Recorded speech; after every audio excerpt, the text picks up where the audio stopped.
Jesse McAllister pulled the trigger. The hammer clicked on an empty chamber. He'd forgotten. He'd unloaded the damn thing last Tuesday when his hands shook too bad to trust himself. Now he sat in the snow beside 3 graves with a useless gun and a full bottle of whiskey, and the same question he'd been asking for 4 years. Clara, Tommy, the baby. Which one of you is coming to get me? Because I'm tired of walking to you. Then something screamed out in the blizzard. Small, desperate, alive, and close. Subscribe to our channel and stay with us till the end. Drop your city in the comments. We want to know where you're listening from. The scream ripped through the storm again.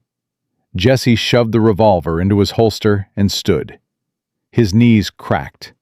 His back seized. 34 years old, and his body moved like it hated him. Maybe it did. He'd given it plenty of reason. He left the whiskey standing between Clara's cross and Tommy's, walked toward the sound. Didn't hurry. Didn't care. But walked anyway, because his legs carried him forward the same way they had every morning for 4 years, out of habit, not desire. The wind pushed him sideways. Snow drove into his face so hard he couldn't open his left eye. He pulled his collar up and kept moving, following the screaming the way a dog follows a sound it can't ignore even when it wants to. He found them at the fence line, 6 of them. The oldest was a girl, 12 maybe. She stood with her back to the wind and her arms stretched wide, blocking the storm from hitting the ones behind her. No gloves. Her fingers had gone past blue into something worse. White. Waxy. The kind of color that meant the flesh was already dying. She held a kitchen knife. "Stay back!" she shouted when she saw him.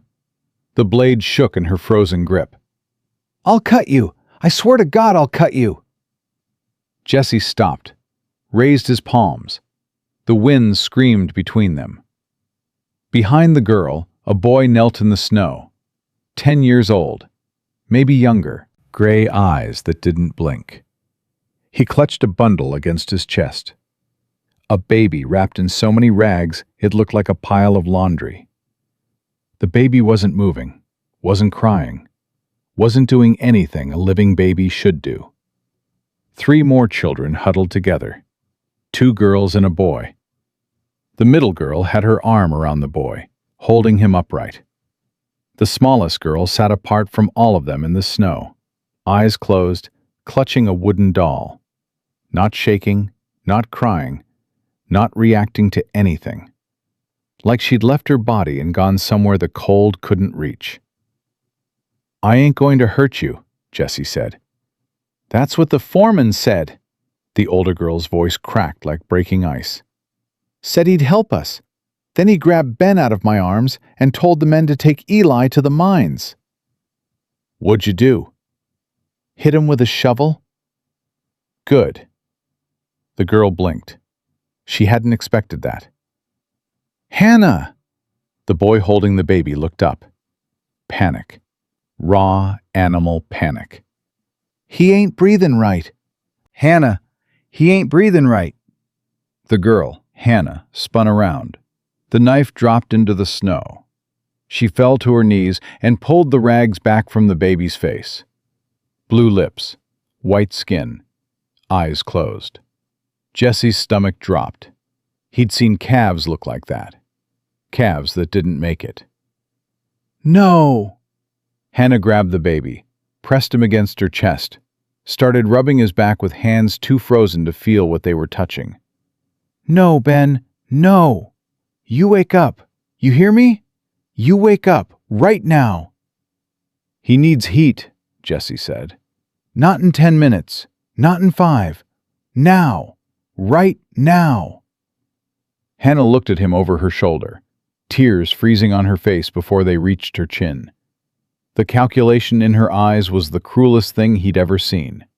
Not because it was cold, because it was necessary. Because a 12-year-old girl had to calculate whether trusting a stranger was worth the risk, and she had about 30 seconds to decide before the baby in her arms stopped being a problem anyone could solve. "Where?" she said. 200 yards north. I got a fire." "Eli." Hannah didn't look away from Jesse. "Pick up the knife. Walk behind him. If he tries anything, you cut him." The boy, Eli, grabbed the knife from the snow. His gray eyes locked on Jesse. No fear in them. Something harder than fear. Something that had replaced fear a long time ago. "Move," Hannah said to Jesse. He moved. They followed. Jesse in front, Eli behind him with a knife. Hannah carrying the baby, hunched over him, shielding him with her own body heat. Behind them, the middle girl hauled the 6-year-old boy forward by his coat. The boy was crying. Quiet, exhausted crying. The kind that had burned through all the loud crying hours ago, and had nothing left but reflex. The smallest girl didn't move. Jesse looked back, saw her sitting in the snow, eyes closed, wooden doll clutched to her chest, not following, not responding, not part of this world anymore. He went back, picked her up. She weighed nothing, bird bones wrapped in a dress that was frozen stiff against her skin. He held her against his shoulder, and she didn't react, didn't flinch, didn't open her eyes, just hung in his arms like something already gone. "That's Lucy," the middle girl said from behind him. Her voice was hoarse. "She stopped talking when Mama died, 3 days ago. She just stopped." Jesse held the child tighter and walked faster. 200 yards, snow to his knees, wind trying to knock him flat. A 4-year-old in his arms who'd checked out of the world, and a 10-year-old behind him, holding a knife to his back, and a 12-year-old carrying a dying baby, and 2 more children stumbling through the worst blizzard of the year. The house appeared through the white wall of snow, and Hannah made a sound. Not a word. Something past words. The sound of someone who'd been drowning and just saw the surface. Jesse kicked the door open. "Get in, now!" They poured inside, stumbling, falling. Eli dragged the 6-year-old through the doorway. The middle girl came last, turned, and shut the door behind them with both hands, pushing against the wind until the latch caught. Silence. Sudden. Ringing. After hours of screaming wind, the quiet hurt worse. Jesse laid Lucy on the floor by the stove, threw the iron door open, shoved kindling in. His hands were shaking. He struck a match, and it snapped. Struck another. It caught. He held it to the kindling and blew until flame crawled up the wood, then fed it bigger pieces, one after another, until heat started pushing back the cold in waves. "Bring him here," he told Hannah. "Arm's length from the stove, not closer. We warm him too fast, his heart stops." Hannah knelt beside the stove, held Ben toward the heat, her whole body shaking so hard her teeth sounded like gravel in a tin can. "Talk to him," Jesse said. "Keep talking." "Ben," Hannah's voice broke apart on the name. "Ben, it's me. It's Hannah. I got you. You're warm now. Please, baby, please. Mama said I had to keep you safe. She made me promise, Ben. You can't break Mama's promise. Not this one." The baby didn't respond. Jesse grabbed the kettle, filled it from the water pitcher, set it on the stove, pulled a clean rag from the shelf, soaked it in water from the pitcher, wrung it out. "Open his wrapping," he said. "We need skin to skin. Your body heat against his chest. Rags off." Hannah hesitated. "Now, Hannah." She unwrapped the baby with shaking hands. Ben's skin was gray. His tiny chest barely moved. Jesse had seen enough dying animals to know what the edge looked like. This baby was standing on it. Hannah pulled the baby against her bare chest, under her coat. Skin against skin. her warmth against his cold. She wrapped her coat around both of them and held him there. "Good," Jessie said. "Don't move. Just hold him. Breathe slow. Let your heat do the work." He turned to the others.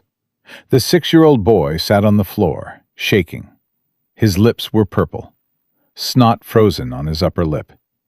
His eyes bounced around the room, huge, terrified. "What's your name?" Jessie asked him. Sam." His teeth chattered so bad the word came out in pieces. "Sam, I'm going to wrap you in this blanket, all right?" Sam nodded. Jessie grabbed blankets from the chest by the wall, wrapped Sam first, then the middle girl. "Grace," she said before he asked. "I'm Grace. I'm 8. That's Sam. He's 6. You already know Hannah and Eli and Ben. And Lucy, she's 4. She won't talk to you. She won't talk to anyone. Don't take it personal." "I won't." "We ain't beggars. Mama raised us right. Hannah can cook. Eli can fix things. I watch the little ones. We earn our keep." "Nobody's earning anything tonight. Tonight, you just get warm." Grace stared at him, studying his face, reading it the way frontier children learn to read adults, looking for the lie, looking for the trap, looking for the moment when kindness turns to something else. "The last man who said that tried to sell Eli to a mine boss," Grace said quietly. "I ain't that man." "How do we know?" "You don't. But I reckon dying in my living room beats dying in that storm. So let me help. Then if I turn out wrong, Eli can stab me in my sleep. He's been wanting to since we met." From across the room, Eli's voice came flat and hard. "I ain't been wanting to. I've been ready to. There's a difference." Jessie almost smiled. First time in 4 years. He checked on the kettle. Water was warming. He soaked the rag, wrung it out until it was damp and warm, not hot. Brought it to Hannah. "Squeeze a few drops on his lips, not in his mouth, just on his lips. If he licks them, that's good." Hannah pressed the warm rag against Ben's mouth. 1 drop. 2. 3. Nothing. She looked at Jessie, terror in her eyes so pure it burned. "Keep going," Jessie said. "He's in there. He's just far away. You got to bring him back." Another drop. Another. Ben's lips moved, barely. A twitch, like a reflex that didn't know if it wanted to be alive yet. "There," Hannah whispered. "There, he moved. You see that?" "I saw it. Keep going." More water. More waiting. The fire crackled. The wind threw itself against the walls outside and couldn't get in. 5 minutes. 10. Hannah held her baby brother against her bare skin and dripped warm water on his lips and talked to him in a voice that kept breaking and kept rebuilding and kept going, because stopping wasn't something Hannah Harmon knew how to do. Ben cried. Weak. Thin. More like a kitten than a baby. But it was a cry. It was air in lungs and blood in veins and a heart that had decided, for now, for tonight, to keep beating. Sam slid off the floor and crawled to Hannah, put his small hand on Ben's head. "He's warm. Feel, he's warm now." Grace followed, pressed her forehead against Hannah's shoulder. "You did it. You kept him alive again." "We all did," Hannah said through tears. "All of us." Eli stood against the wall. He hadn't sat down, hadn't taken a blanket, the knife still in his hand, watching Jessie. Jessie pulled bread from the cupboard, dried venison, canned beans from last autumn, set it all on the table. "Eat." "How much?" Eli asked. "All of it." "And tomorrow?" "Tomorrow I got more." "And the day after?" "Day after too." "And when you decide we're too much trouble, When you decide 6 mouths is too many? When you wake up one morning and tell us to get out, because that's what always happens? Every time? Every single time. The words came out of Eli like bullets. Fast, hard. Each one aimed at something that had been building inside him for months, maybe years. Jesse looked at this 10-year-old boy who trusted nobody and had good reason not to, who held a knife in a stranger's kitchen and asked questions that sounded like accusations because, in his experience, kindness always had a price.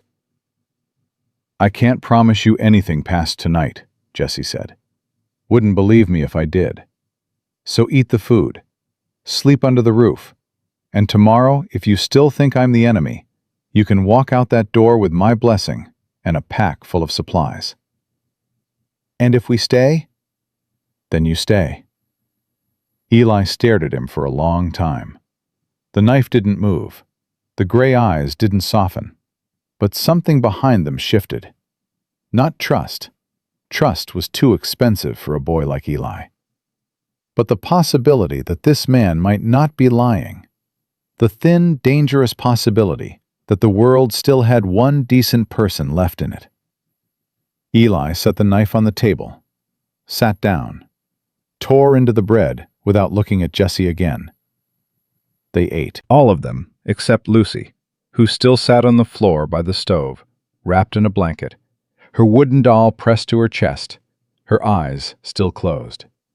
Jesse knelt beside her, tore a small piece of bread, held it to her lips. Nothing. He waited, patient, still, the way he used to wait for the barn cats that wouldn't come close, the ones that had been kicked too many times to trust a hand near their face. He'd sieve in the hay for hours, holding out a piece of dried fish, not moving, barely breathing, until the cat's hunger got bigger than its fear. Lucy's lips parted. A crack, a sliver. Jesse pressed the bread gently against them. She chewed, slow, mechanical. Her eyes stayed closed. "Good girl," Jesse whispered. "That's real good." He fed her piece by piece, minutes passing, the fire warming the room, the storm raging outside. A man who'd planned to die today, feeding bread to a 4-year-old who decided to disappear. After they ate, sleep took them one by one. Sam first, his head dropping onto his arms at the table, breadcrumbs stuck to his cheek. Grace curled up on the floor by the stove, one arm reaching toward Sam, even in sleep. Eli sat against the wall, fighting it, losing. His head dropped, jerked up, dropped again. He slept with his hand 3 inches from the knife on the table. Hannah lasted longest. She sat by the stove with Ben against her chest and Lucy pressed to her side, watching Jesse with eyes that refused to close. "You can sleep," Jesse said. "I'll watch the fire." "I don't sleep when we're in a stranger's house." "Then don't sleep, but sit still. Let your body rest, even if your head won't." She studied him. "Why'd you help us?" "Heard screaming." "Lots of people hear screaming. Most of them walk the other direction." "Most of them got more sense than me." "What were you doing out in that storm? Nobody goes out in a storm like that. Not unless they got a reason, or they're crazy." Jesse didn't answer right away. "Don't mind the weather. They're buried on the hill behind the barn." Hannah went quiet. She looked at Jesse with an expression that had no business being on a child's face. Recognition. One grieving person seeing another grieving person, and knowing exactly what that emptiness looked like from the inside. "How long?" she asked. 4 years. Wife and son, and a baby that never took a breath. "Mama died 3 days ago. Typhoid. She did laundry for the mining camp. Worked until she couldn't stand. Kept saying she'd rest when she got better." Hannah's voice flattened. "She didn't get better." "I'm sorry." Papa died last March. Mine collapse. 12 men died. They counted 11. Forgot about Papa. Mama went to the office and screamed at them until they added his name to the list. Then she went home and washed clothes for the men who let him die. Jesse felt the crack in his chest split wider, felt it run through him like a fracture through ice. "You got anyone?" he asked. "Kin? Anywhere to go?" "We got an uncle, Virgil, Nevada. Mama said never go to him. Said it twice. Made me swear on Papa's grave." "Why?" "Didn't say exactly. Just said he'd want what Papa left us more than he'd want us." "What did your Papa leave?" Hannah paused, calculating again. What to reveal? What to protect? "Mining claim. Papers are in my coat. Mama said they're worth something. Said that's why we had to be careful." Jesse nodded. Didn't push. The girl had given him enough. More than she should have, probably. But exhaustion made people honest, and Hannah Harmon was more exhausted than anyone he'd ever seen. "My name's Jesse McAllister," he said. "You're on my ranch. 400 acres. Nobody comes out here because I don't let them. Nobody will find you tonight. Nobody will take your brother or send your sisters away or split you up. Not tonight." "Just tonight," Hannah said. The words hit him, the echo of every night for 4 years. "Just tonight I'll keep breathing. Just tonight I'll put the gun down. Just tonight I'll survive long enough to try again tomorrow." "Just tonight," Jesse said. Hannah nodded. She adjusted Ben against her chest, pulled Lucy closer, and finally, her eyes closed. Jesse sat in his chair and listened to 6 children breathe. Listened to the storm throw itself against the walls. Listened to the fire pop and crack. He should leave them here. Should walk back up that hill in the morning and finish what he started. Should let the town deal with 6 orphans, because the town had a marshal and a church and systems for this kind of thing. But when he closed his eyes, he saw Ben's blue lips, saw Hannah's frozen fingers gripping that knife, saw Lucy sitting in the snow with her eyes closed, already gone from a world that had taken too much from her. And he saw Tommy, 4 years old, coughing in this same house, burning with fever. Jesse, riding through a storm worse than this one to fetch Doc Webb. Riding back to find Clara holding their boy's body, rocking him, singing to him, refusing to believe the song was over. 2 weeks later, Clara and the baby were gone too. Same fever, same ending. And Jesse had stood on that hillside with a shovel and dug 3 graves in frozen ground, and something inside him had frozen with that ground and never thawed. Until tonight. He stood, walked to the hallway. 3 doors. His room, the washroom, and the door at the end. The one with the pencil marks on the frame. Tommy, age 1. Tommy, age 2. Tommy, age 3. Tommy, age 4. His hand closed on the knob. The metal was cold. Everything in this house was cold. Had been cold for 4 years. He opened the door. Small bed, faded quilt. Wooden chest with Tommy's boots on top. The ones he'd outgrown the summer before the fever. A toy horse carved from pine, sitting on the shelf, mid-gallop forever. Jesse stood there and let it come. The grief, the rage, the guilt. Didn't fight it. Didn't drink it down.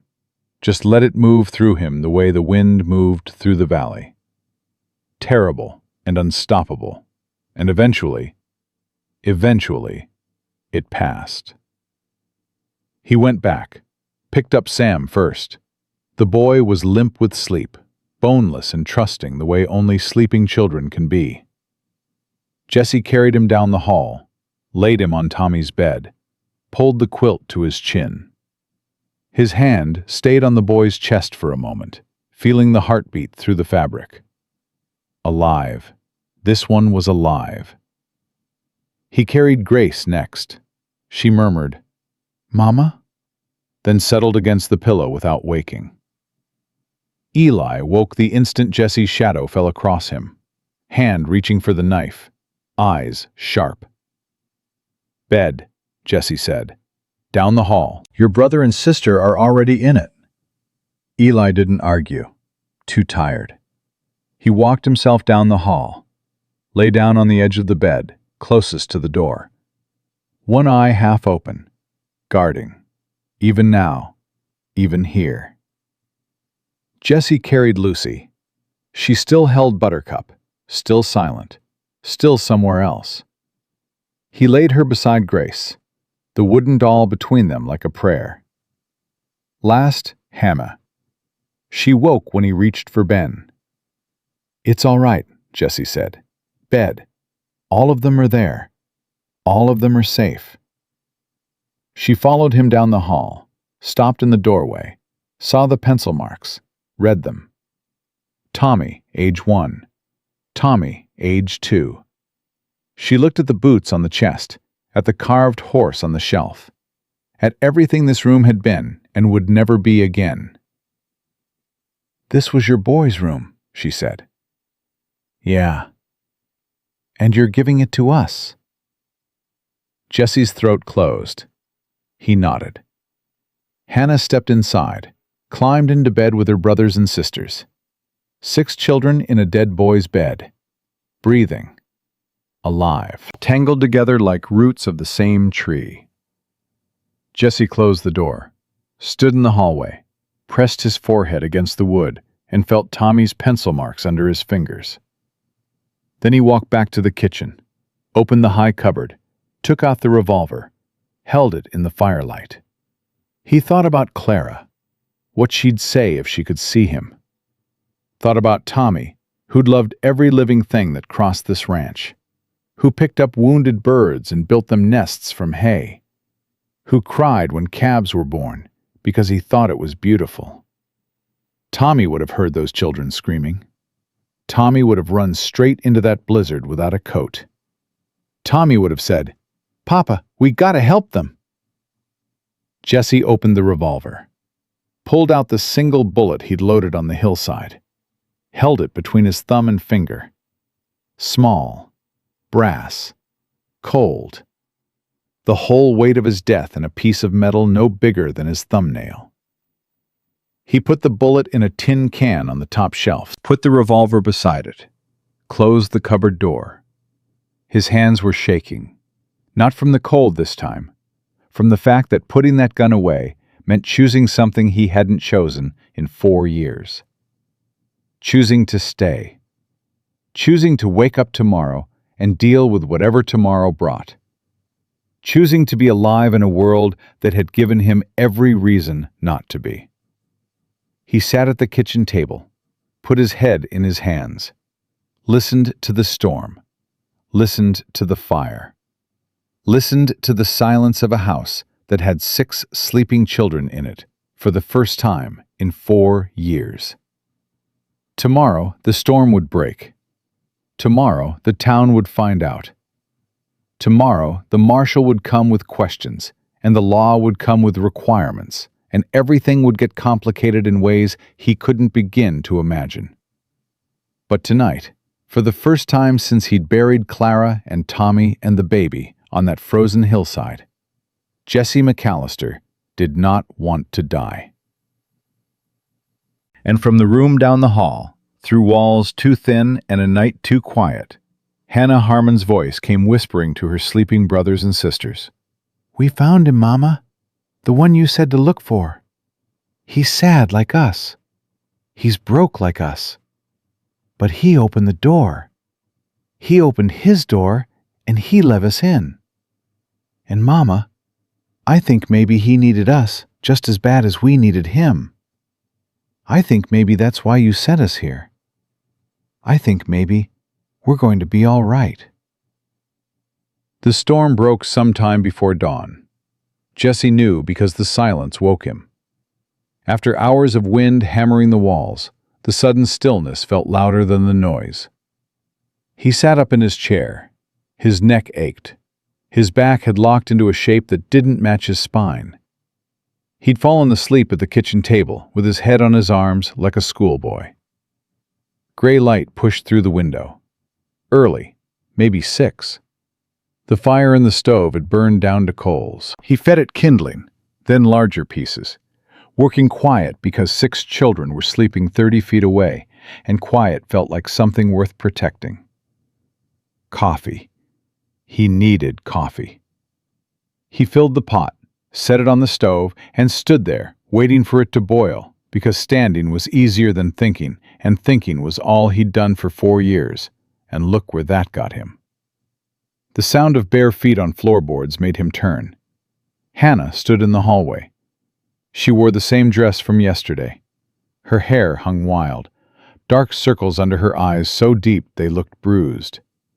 But she was upright, steady, ready to fight whatever this day threw at her. "Ben?" Jessie asked. "Sleeping. Breathing good. Color's better. The others?" "Sam's snoring. Grace is curled up around Lucy like always. Eli's pretending to sleep, but he's been awake since I got up. He don't sleep deep. Never has." Jessie poured coffee, handed her a cup. "Night. For all of it. Don't thank me, Night. For all of it. Don't thank me yet. Morning's when the hard part starts." Hannah looked at him over the cup. Harder than carrying a dying baby through a blizzard? Different kind of hard. The storm was trying to kill your body. What comes next tries to kill your hope. Hannah set the cup down. "Tell me." Jessie pulled out a chair, sat across from her. This girl deserved straight talk. She'd earned it by keeping 5 children alive when grown men would have given up.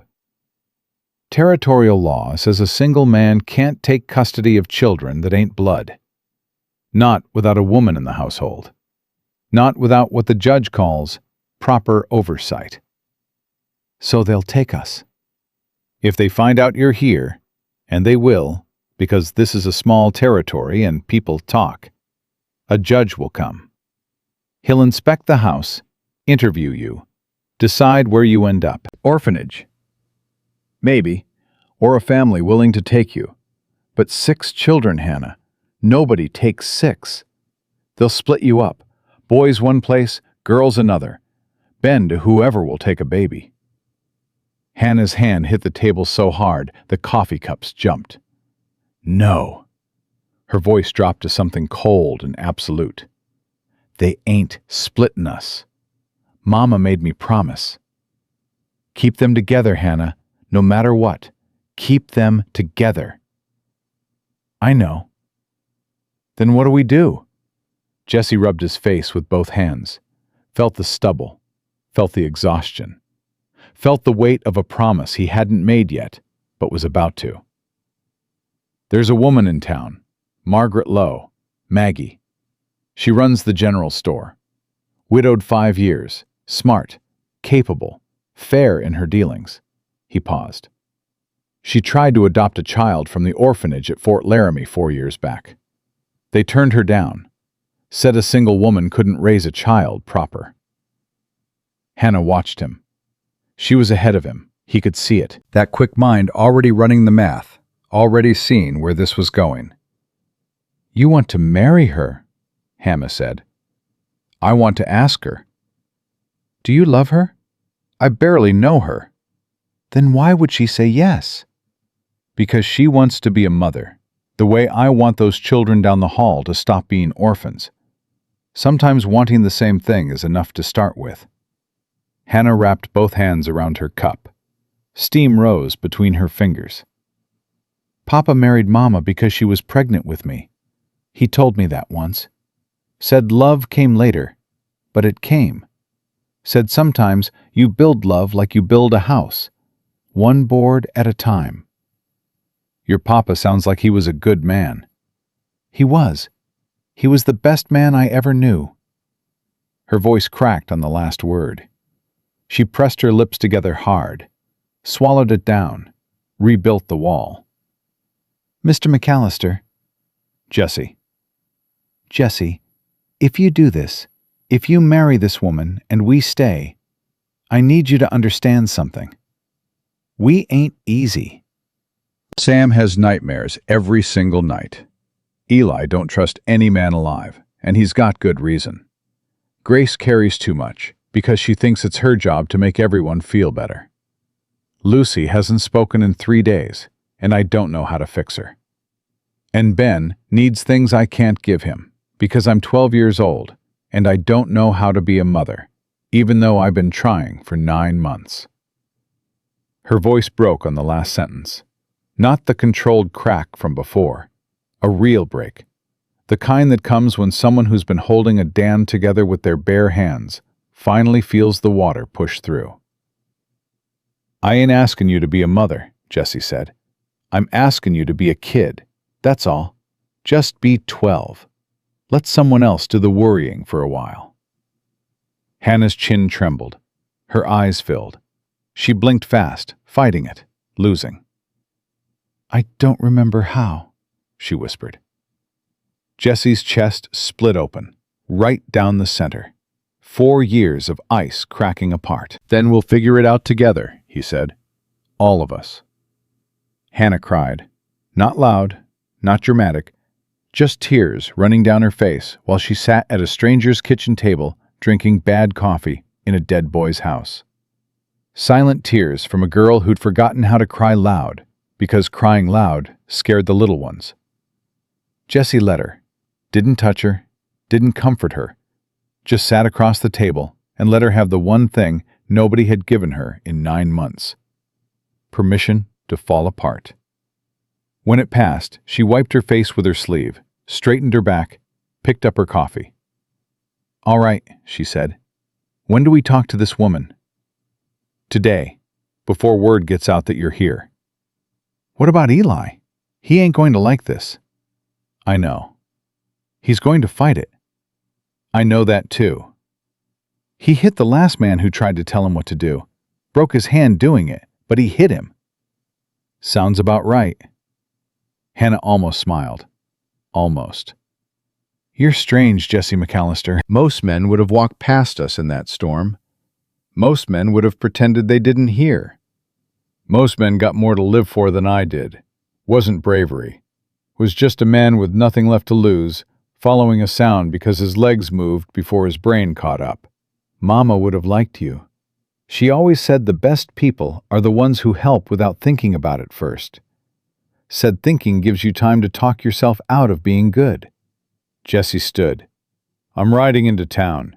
Storm's past. Roads will be bad, but passable. You stay here with the children. Keep the fire going. There's food in the cupboard. I'll be back by midday. And if you don't come back?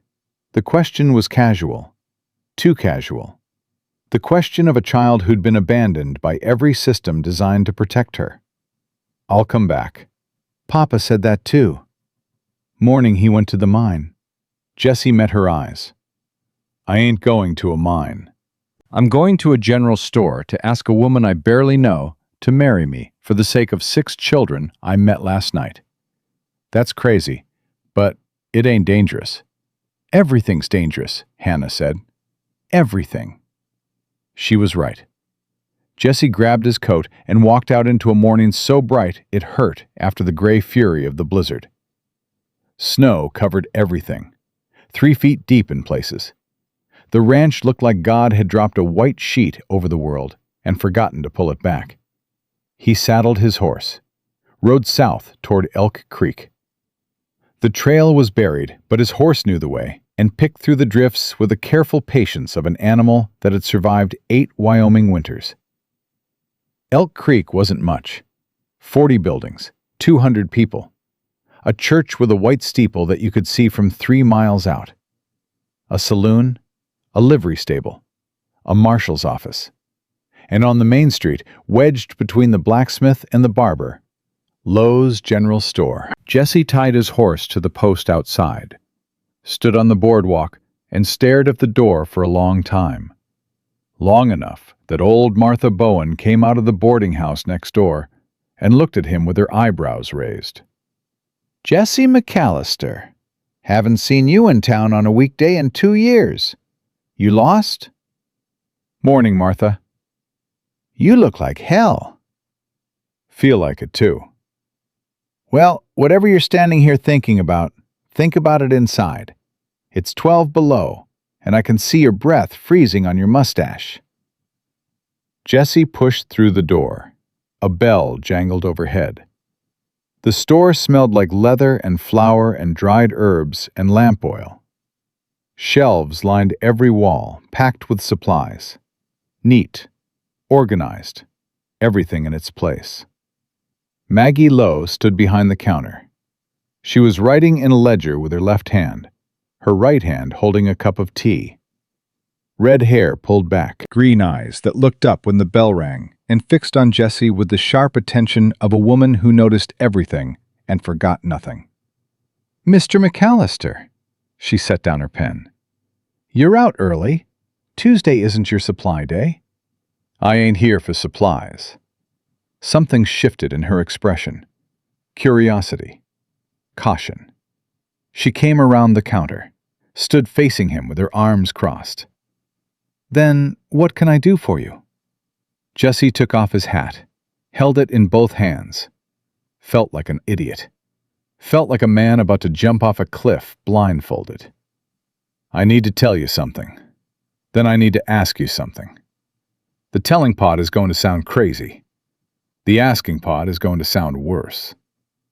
Maggie tilted her head. "I've lived alone in Wyoming for 5 years, Mr. McAllister.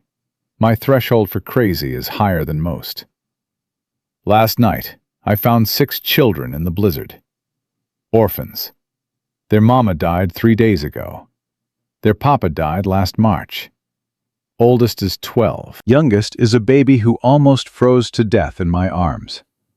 They're at my ranch right now, sleeping in my son's old room."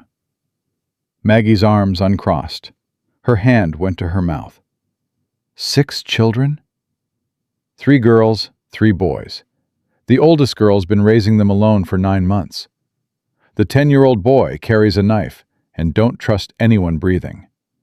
There's a 4-year-old who hasn't spoken since her mama died. And the baby, he almost didn't make it. Dear God. There's more. Territorial law says I can't keep them. Single man, no woman in the household. Judge finds out, he'll take them. Split them up. Boys to the mines or a work farm. Girls to the orphanage in Cheyenne. Baby to whoever will have him. Maggie's face changed. Something hard came into it. Something fierce. "They can't do that." "They can. They will. Unless there's a woman in the house. Unless there's a marriage.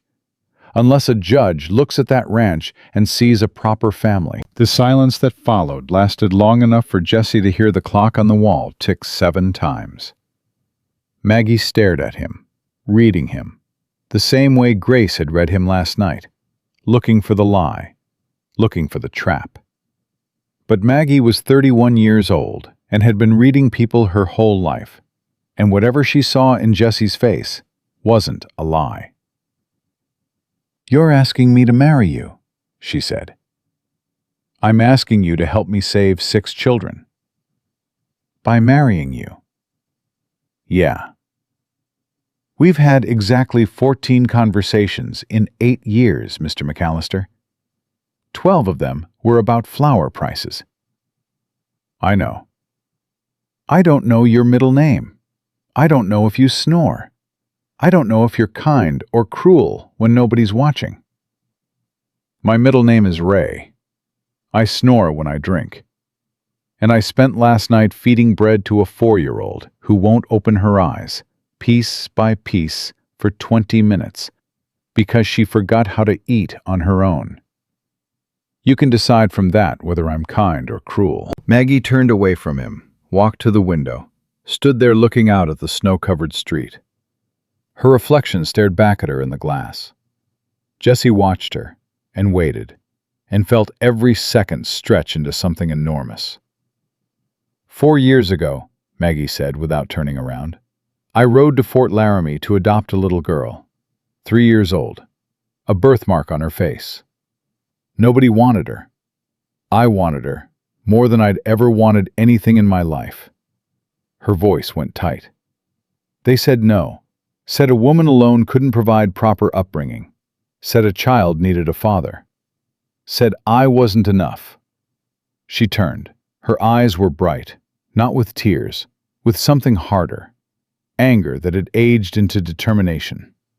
I have thought about that little girl every single day for 4 years. Every morning I wake up and wonder where she is, if someone finally took her, if she's loved, if she knows that somebody wanted her, even if the law said that somebody wasn't allowed. Maggie, I'm not finished. She held up her hand. You're asking me to marry a man I don't know, so I can mother 6 children I've never met.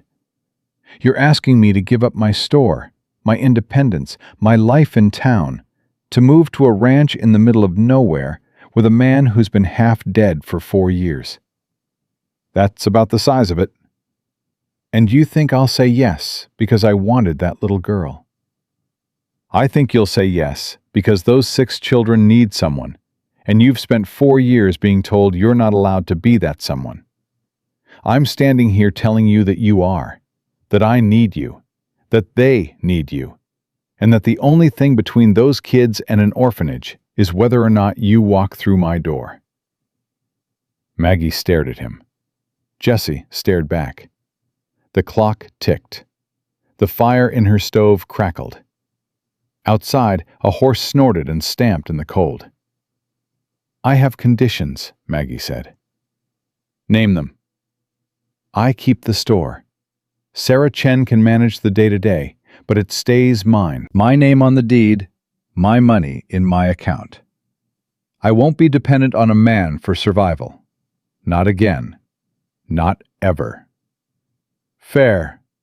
I get my own room. This is a legal arrangement until it becomes something else. If it becomes something else. I won't be pressured. Wouldn't dream of it. And those children. If I do this, I'm not a governess.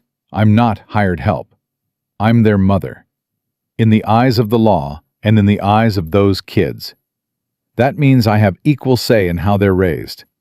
Not your way, not my way, our way. That's what I want. And if the uncle comes, the one you mentioned, if he shows up with a blood claim, then we fight him together. Maggie looked at him for a long time, reading him one more time, making sure. Then she walked behind the counter, opened a drawer, pulled out a piece of paper and a pen. What are you doing? Jessie asked. Writing a letter to Reverend Carter at the White Church, asking him to perform a marriage ceremony tomorrow morning. Tomorrow? You said the law could come any day. Every day those children are in your house without a woman present is a day someone can use against us. We do this fast. We do it right. We do it so clean that when that judge rides in, there is nothing to question. She wrote fast, sharp handwriting, no hesitation. A woman who'd made her decision and wouldn't waste time second-guessing it. Mrs. Lowe, Jessie said. She looked up. Thank you. Don't thank me yet, Mr. McAllister. You haven't seen me before coffee. I've been told I'm terrifying. Jessie almost smiled. Second time in 2 days. More than the last 4 years combined. One more thing, Maggie said. She set down the pen. Those children, the ones in your house right now. Tell me about them. Tell me who they are. Not their names. Who they are. Jessie thought about it. About each of them. About the pieces he'd gathered in one night that somehow told him more about 6 human beings than years of acquaintance with anyone else. Hannah's the oldest, 12. She's been running that family since her papa died. She's smart and fierce and exhausted, and she's carrying a weight that would break most grown men. She needs someone to tell her she can put it down. Eli's 10. He doesn't trust me. Doesn't trust anyone. Carries a knife. Sleeps with one eye open. He's the kind of boy who'll test every boundary you set because he needs to know the walls will hold before he'll lean against them. Grace is 8. She's the heart, the one who holds everyone's feelings together, even though she's too young to hold her own. She told me about her mother's death like she was reading from a book. Too calm, too steady. That kind of steady breaks eventually. Sam's 6. He's scared and loud about it. Honest about being scared, which makes him the healthiest one. He cries when he needs to cry, eats when he needs to eat. He's the only one acting like a child. And I reckon that's because he's the only one who hasn't had to stop being one yet. Lucy's 4. She won't talk, won't open her eyes, won't eat unless you hold food to her lips. She watched her mama die and decided the world wasn't worth looking at anymore. She holds a wooden doll her papa carved, and that doll is the only thing keeping her connected to this earth. And Ben, he's 2. He almost died in my arms last night. He's too young to know what he's lost, which is the cruelest mercy there is. Someday he'll ask about his mama and papa, and someone will have to find the words. I hope by then we've built something strong enough to hold him when those words break his heart. Maggie had stopped writing. Her pen rested on the paper. Her eyes were full. "You noticed all of that in one night?" she said quietly. "Didn't take noticing. Just took paying attention. They ain't exactly subtle about their pain." Maggie picked up the pen, finished the letter, sealed it in an envelope. "Tomorrow morning," she said. 9 o'clock. The White Church. I'll be there. I'll be there. Mr. McAllister. Jesse. Jesse, bring the children. I want to meet my family before I marry into it." Jesse put his hat on, walked to the door, stopped with his hand on the handle. "Maggie, that little girl at Fort Laramie, the one they wouldn't let you have. What about her? You got 6 now, and every one of them needs a mother so bad it's eating them alive." He walked out into the cold, mounted his horse, rode north through snow that sparkled in the morning sun like someone had scattered diamonds across the whole territory. His hands were shaking, not from the cold, from the magnitude of what he'd just set in motion. Behind him, in the warm light of her general store, Maggie Lowe sat down at her counter, put her head in her hands, and cried for the first time in 4 years. Not grief, not sadness, something she'd almost forgotten the shape of. She cried because someone had finally said yes. When Jesse rode back into his ranch yard 2 hours later, Eli was standing on the porch with the knife in his hand. "Where'd you go?" the boy demanded. "Town." "Why?" "Had business." "What kind of business?" Jesse dismounted, tied his horse, walked past Eli into the house without answering. The boy followed him like a shadow, knife still drawn. Hannah stood at the stove. She'd found eggs in the cold box and was scrambling them in a pan Jesse hadn't used in years. Grace sat at the table with Sam, both of them eating bread. Ben lay in a nest of blankets on the floor by the stove, awake, chewing on his own fist, making the small grunting noises that meant a baby was hungry and running out of patience about it. Lucy sat in the corner, Buttercup in her arms, eyes closed. "Well?" Hannah asked without turning around. She'd heard the horse. She'd been waiting. "Tomorrow morning, 9 o'clock, the White Church in town." Hannah set down the spatula, turned. "She said yes?" "She said yes." Eli's knife came up. "Who said yes? Yes to what?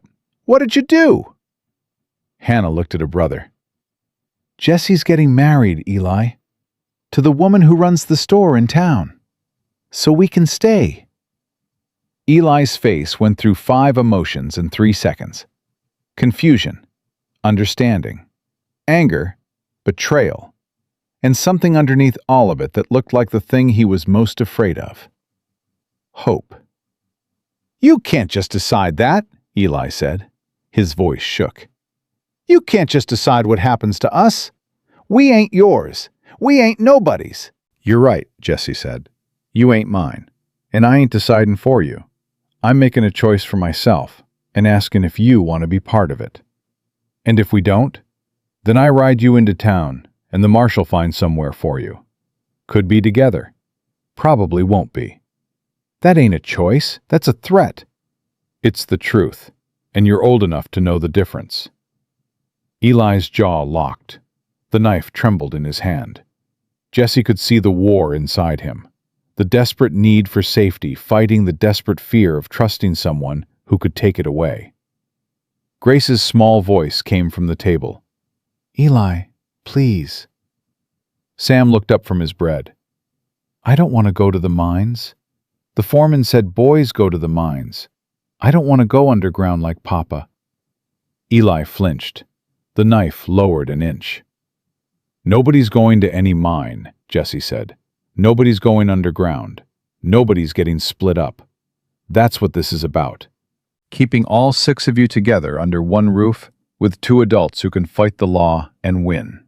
You don't know that you'll win? No. But I know we'll fight. And I know fighting's better than running. You've been running for 3 days, Eli. You're 10 years old and you've been carrying the weight of a grown man since your papa died. You earned the right to put that weight down. I ain't putting nothing down. Putting things down is how you lose them. Sometimes putting things down is how you pick up something better. Eli stared at him. Gray eyes. Hard eyes. The knife between them like a wall. Then Hannah spoke. Quiet. Tired. The voice of a 12-year-old who'd been the only adult in the room for too long. Eli, Mama said find someone kind. She said it with her last breath. She made me promise to find someone kind and let them help. I'm trying to keep that promise.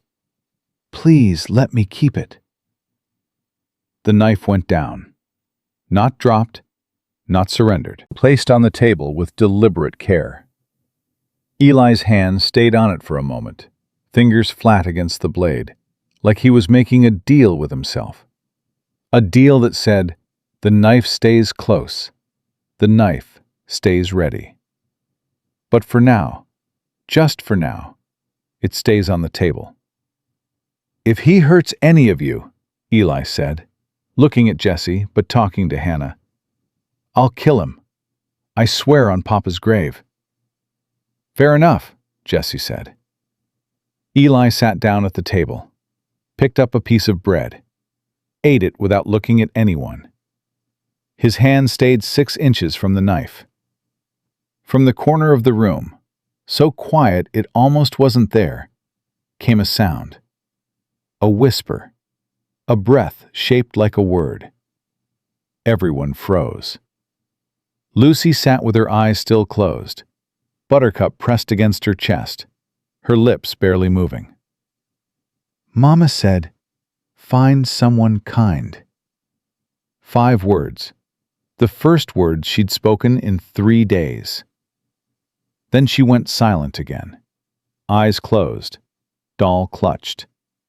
Gone back to wherever she went when the world was too much. But she'd spoken. She'd heard Hannah. She'd repeated the words. Hannah's hand covered her mouth. Grace grabbed Sam's arm. Eli's bread stopped halfway to his mouth.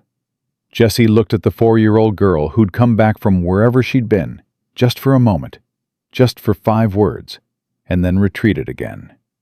And he thought about Clara, about Tommy, about the baby who never breathed, about 4 years of silence in this house. 5 words from a broken child. 5 words that meant more than anything he'd heard in 4 years. Tomorrow he would marry a woman he barely knew. Tomorrow he would stand in a church and make promises he wasn't sure he could keep. Tomorrow 6 orphans would become his responsibility and his purpose and his reason for every morning after. But right now, Lucy Harmon had spoken, and that was enough. If you or someone you know is having a difficult time, free support is available. Find resources. They rode into Elk Creek the next morning before the sun cleared the mountains. Jessie drove the wagon. Maggie's spare horse was tied to the back because she'd sent it out with supplies the evening before. Hannah sat beside him on the bench, holding Ben in her lap, the baby bundled so thick he looked like a wool ball with eyes. Behind them in the wagon bed, Grace and Sam huddled under blankets.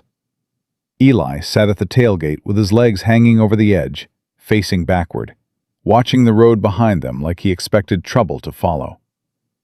Lucy sat between Grace and Sam, eyes closed, Buttercup in her arms. She hadn't spoken again since yesterday. Those 5 words had come and gone like a bird landing on a fence post and flying off before you could be sure it was real. The white church stood at the end of the main street. Small, plain, a steeple that leaned slightly east from years of wind. Reverend Josiah Carter waited on the steps. He was a thin man with kind eyes and a handshake that apologized for itself. Beside him stood Martha Bowen, who'd appointed herself witness the moment she heard what was happening, and Doc Henry Webb, who Jessie had asked because the man had known him for 10 years and could testify to his character if it came to that. Maggie was already inside. Jessie helped the children down from the wagon. Hannah carried Ben. Grace held Sam's hand. Eli jumped down on his own and stood apart from the group, arms crossed, jaw set. Lucy had to be lifted. Jessie carried her. She weighed less than the blanket she was wrapped in. They walked into the church. 8 rows of pews, a wooden cross on the wall, cold enough to see their breath. Maggie stood at the front. She'd changed into a dark green dress Jessie had never seen. Her hair was down, red against the green. Her hands were clasped in front of her, and her knuckles were white, but her face was steady. She looked at Jessie, then past him, at the children. Her eyes found Hannah first, took in the exhaustion, the fierce pride, the 2 old eyes. Then Grace, who was staring at Maggie with open curiosity. Then Sam, who was staring at the ceiling because he'd never been in a church before. Then Eli, who was staring at Maggie the way he stared at everything, measuring, calculating, deciding. Then Ben, who was chewing on his fist and didn't care about any of it. Then Lucy. Maggie's breath caught. Jessie heard it. That small intake of air when something hits you in a place you didn't know was exposed. She looked at this 4-year-old with her closed eyes and her wooden doll and her absolute refusal to be present in a world that had taken her mother. And something in Maggie's face changed. Not softened, sharpened. The way a blade sharpens when you drag it across stone. The look of a woman who'd just found something worth fighting for. "These are them?" Maggie asked. "These are them." She walked forward, knelt down in front of Hannah, looked up at the girl, who was taller than her in that position, but somehow smaller, younger, more fragile. "I'm Maggie," she said. "I'm going to marry your Mr. McAllister this morning. Not because I love him, I want to be honest about that, but because I believe the 6 of you deserve a home and a family and 2 people who'll fight to keep you together. Can you give me a chance to prove that?" Hannah studied her, the same way she'd studied Jessie, reading her, testing her, looking for the lie. "You tried to adopt a girl once," Hannah said. "Jessie told me. They said no. They did. Why'd you want her?" "Because she needed someone, and I needed someone. And sometimes that's how families start." "What happened to her? The girl?" Maggie's jaw tightened. "I don't know. They wouldn't tell me. Wouldn't let me write to her. Wouldn't let me visit. She was 3 years old, with a birthmark on her cheek, and the sweetest laugh I'd ever heard. And they took her away from me, because I didn't have a husband." Hannah nodded slowly. "Mama didn't have a husband either. Last 9 months. She did fine. I know she did. She raised you. That's proof enough. Something shifted in Hannah's face.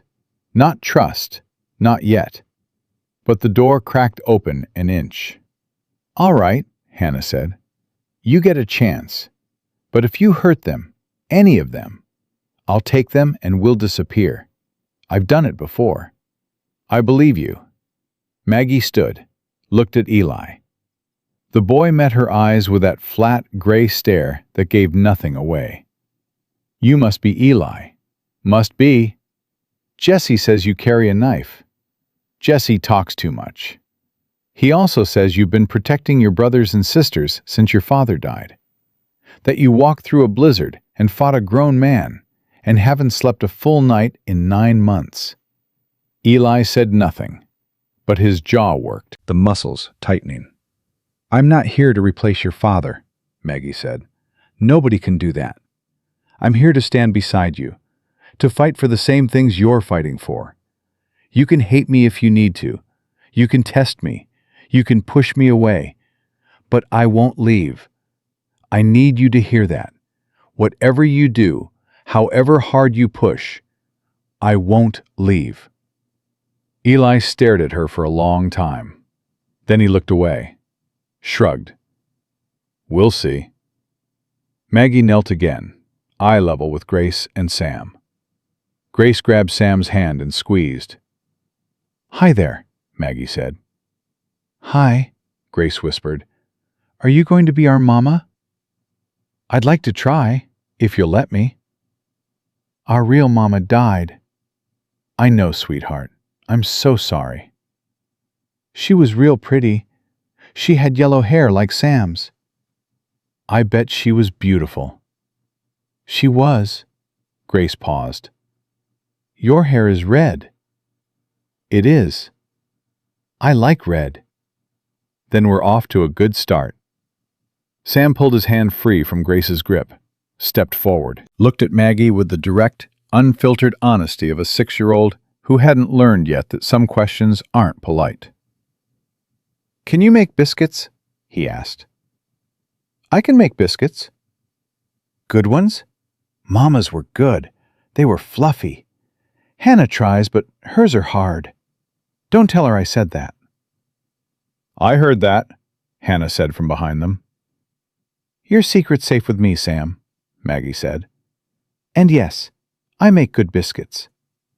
Sam nodded, satisfied, as if biscuit quality was the only metric that mattered in choosing a mother.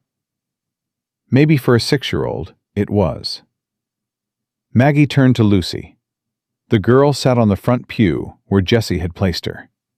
Eyes closed, Buttercup pressed to her chest, separate from everything, sealed inside herself like a letter that refused to be opened.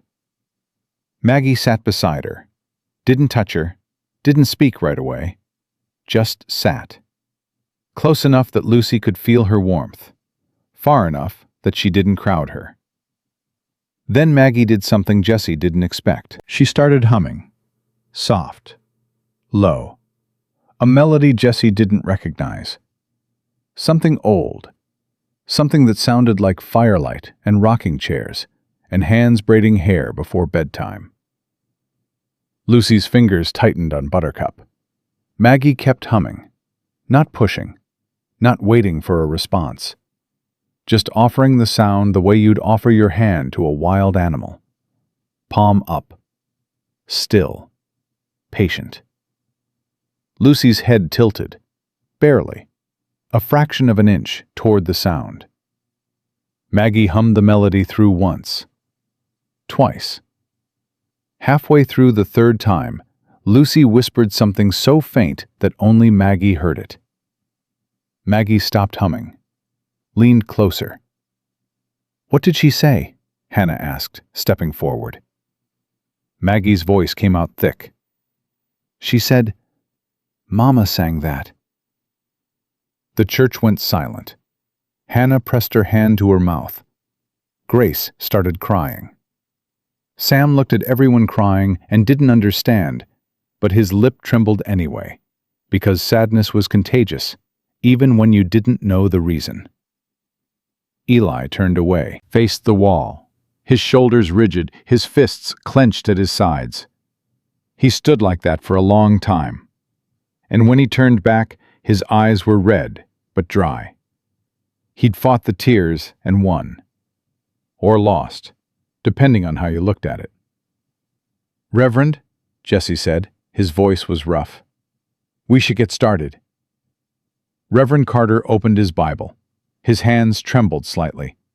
He'd performed dozens of weddings in this church, but none like this. None where the bride and groom stood 3 feet apart, with 6 orphans between them, and the future of a family hanging on words spoken over a wooden altar in a freezing church. "Dearly beloved," he began. Jesse stood stiff. Maggie stood steady. Between them, Hannah held Ben. Grace held Sam's hand. Eli stood apart but present. Lucy sat on the pew with her eyes closed and Buttercup in her arms, and the ghost of her mother's song still hanging in the air. The vows were simple, standard, the words that every couple spoke. But when Jesse said, "I do," he wasn't looking at Maggie. He was looking at Hannah, at the girl who'd carried a dying baby through a blizzard and fought off a grown man with a shovel and kept 5 children alive through sheer force of will. He was making the promise to her. And when Maggie said, "I do," she was looking at Lucy, at the 4-year-old who'd come back from wherever she'd gone, just for a moment, just for a song. She was making the promise to all of them. "I now pronounce you man and wife," Carter said. They didn't kiss. They shook hands. Partners. The way they'd agreed. Martha Bowen blew her nose into a handkerchief and said, "I've buried 2 husbands and raised 6 children, and I've never seen anything more beautiful than 2 people shaking hands over a promise to save somebody else's kids." Doc Webb signed as witness. Carter filled out the certificate. Date, names, signatures. Legal. Binding. Real as the paper it was written on. They were married. They drove back to the ranch in silence. Not uncomfortable silence. Full silence. The kind that comes when too much has happened and words haven't caught up yet.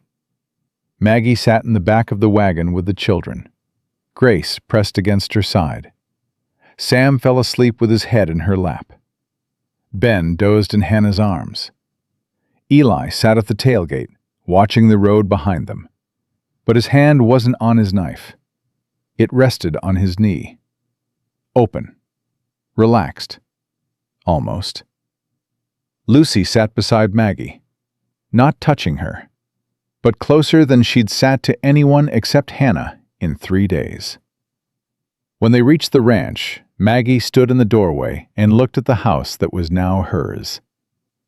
Jesse watched her face, watched her take in the dust, the emptiness, the 4 years of one man not caring whether he lived or died, written into every corner.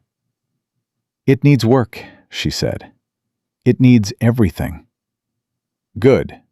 I like having something to fix." The first week was chaos. Not the bad kind, the alive kind. Maggie moved through that house like a wind that rearranged everything it touched. She scrubbed floors, organized the kitchen, hung curtains she'd brought from the store, put flowers in a jar on the table, dried flowers from last summer that she'd saved because she said every table needed something beautiful on it. She cooked. God, she cooked. Biscuits that were fluffy and golden and made Sam's eyes go wide. Stews that filled the house with a smell Jesse had forgotten existed. Bread that rose high and broke apart warm in your hands.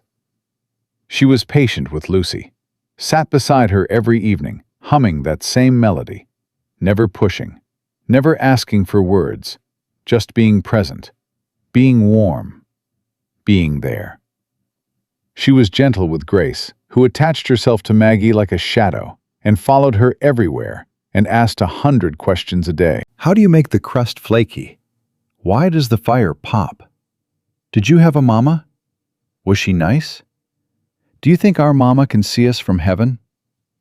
She was steady with Sam, who tested every boundary she set because that's what 6-year-olds do, who spilled milk and tracked mud and asked why about everything, and cried when he didn't get his way, and laughed 5 minutes later because children are resilient even when the world gives them no reason to be. She was careful with Hannah, didn't try to take over, didn't try to mother the girl who'd been mothering everyone else.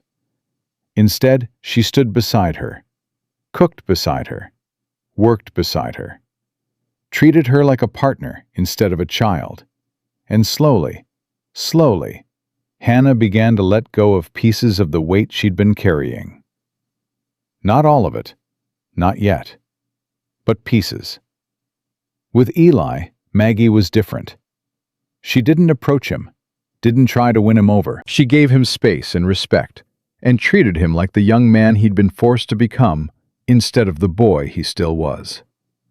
She asked his opinion on things: where to store the firewood, whether the fence needed mending, what the children liked to eat. Small questions that said, "Your voice matters here." Eli didn't warm to her, but he stopped reaching for his knife when she entered a room. Jesse watched all of this from a distance that kept shrinking. He and Maggie moved around each other carefully, two people learning the geography of a shared life. She had her room, he had his. They met in the kitchen, at the table, on the porch after the children slept. One night, 8 days after the wedding, Jesse sat on the porch and listened to the silence. Maggie came out, sat in the chair beside him. Emma's chair. Clara's chair. No, nobody's chair. Just a chair. "Ben's gaining weight," Maggie said. "He ate 3 full bottles today. His color's good." "Good." "Grace asked me to braid her hair. She said her mama used to do it every morning." "What'd you say?" "I braided her hair." "And?" "And she cried. And I held her. And then she asked me to teach her how to do it herself. So I did." Jesse looked at the stars. They were the same stars he'd been looking at for 4 years, but they seemed different now, brighter, closer, like they'd been waiting for him to look up. "Eli talked to me today," Jesse said. Maggie turned. "Really?" "Asked if he could help with the horses. Said he knows how to check hooves. Said his papa taught him before the mine." "What'd you say?" "Said we'd start tomorrow morning, 5 a.m. "That's early for a 10-year-old. "He ain't been 10 for a long time." Maggie was quiet for a moment. Then she said, "Hannah cried today." Jesse looked at her. "Hannah doesn't cry." "She does when she thinks nobody's watching. I found her in the barn behind the hay bales, just sobbing. I sat down beside her and didn't say anything, and she cried for 20 minutes straight. Then she wiped her face and said, 'Don't tell Jesse,' and went back inside and made dinner like nothing happened." Jesse's chest ached. She's been holding that in for 9 months. Longer. That girl's been holding things in since the day she was born. She doesn't know how to need anyone, doesn't know how to ask. The only language she speaks is taking care of other people. She's 12. I know. That's what makes it so terrible. They sat in silence. The cold pressed in around them. Their breath made clouds that disappeared into the dark. "Jesse," Maggie said. "The judge. Marshall Wade told me he'll be here within the week. Judge Cornelius Whitfield.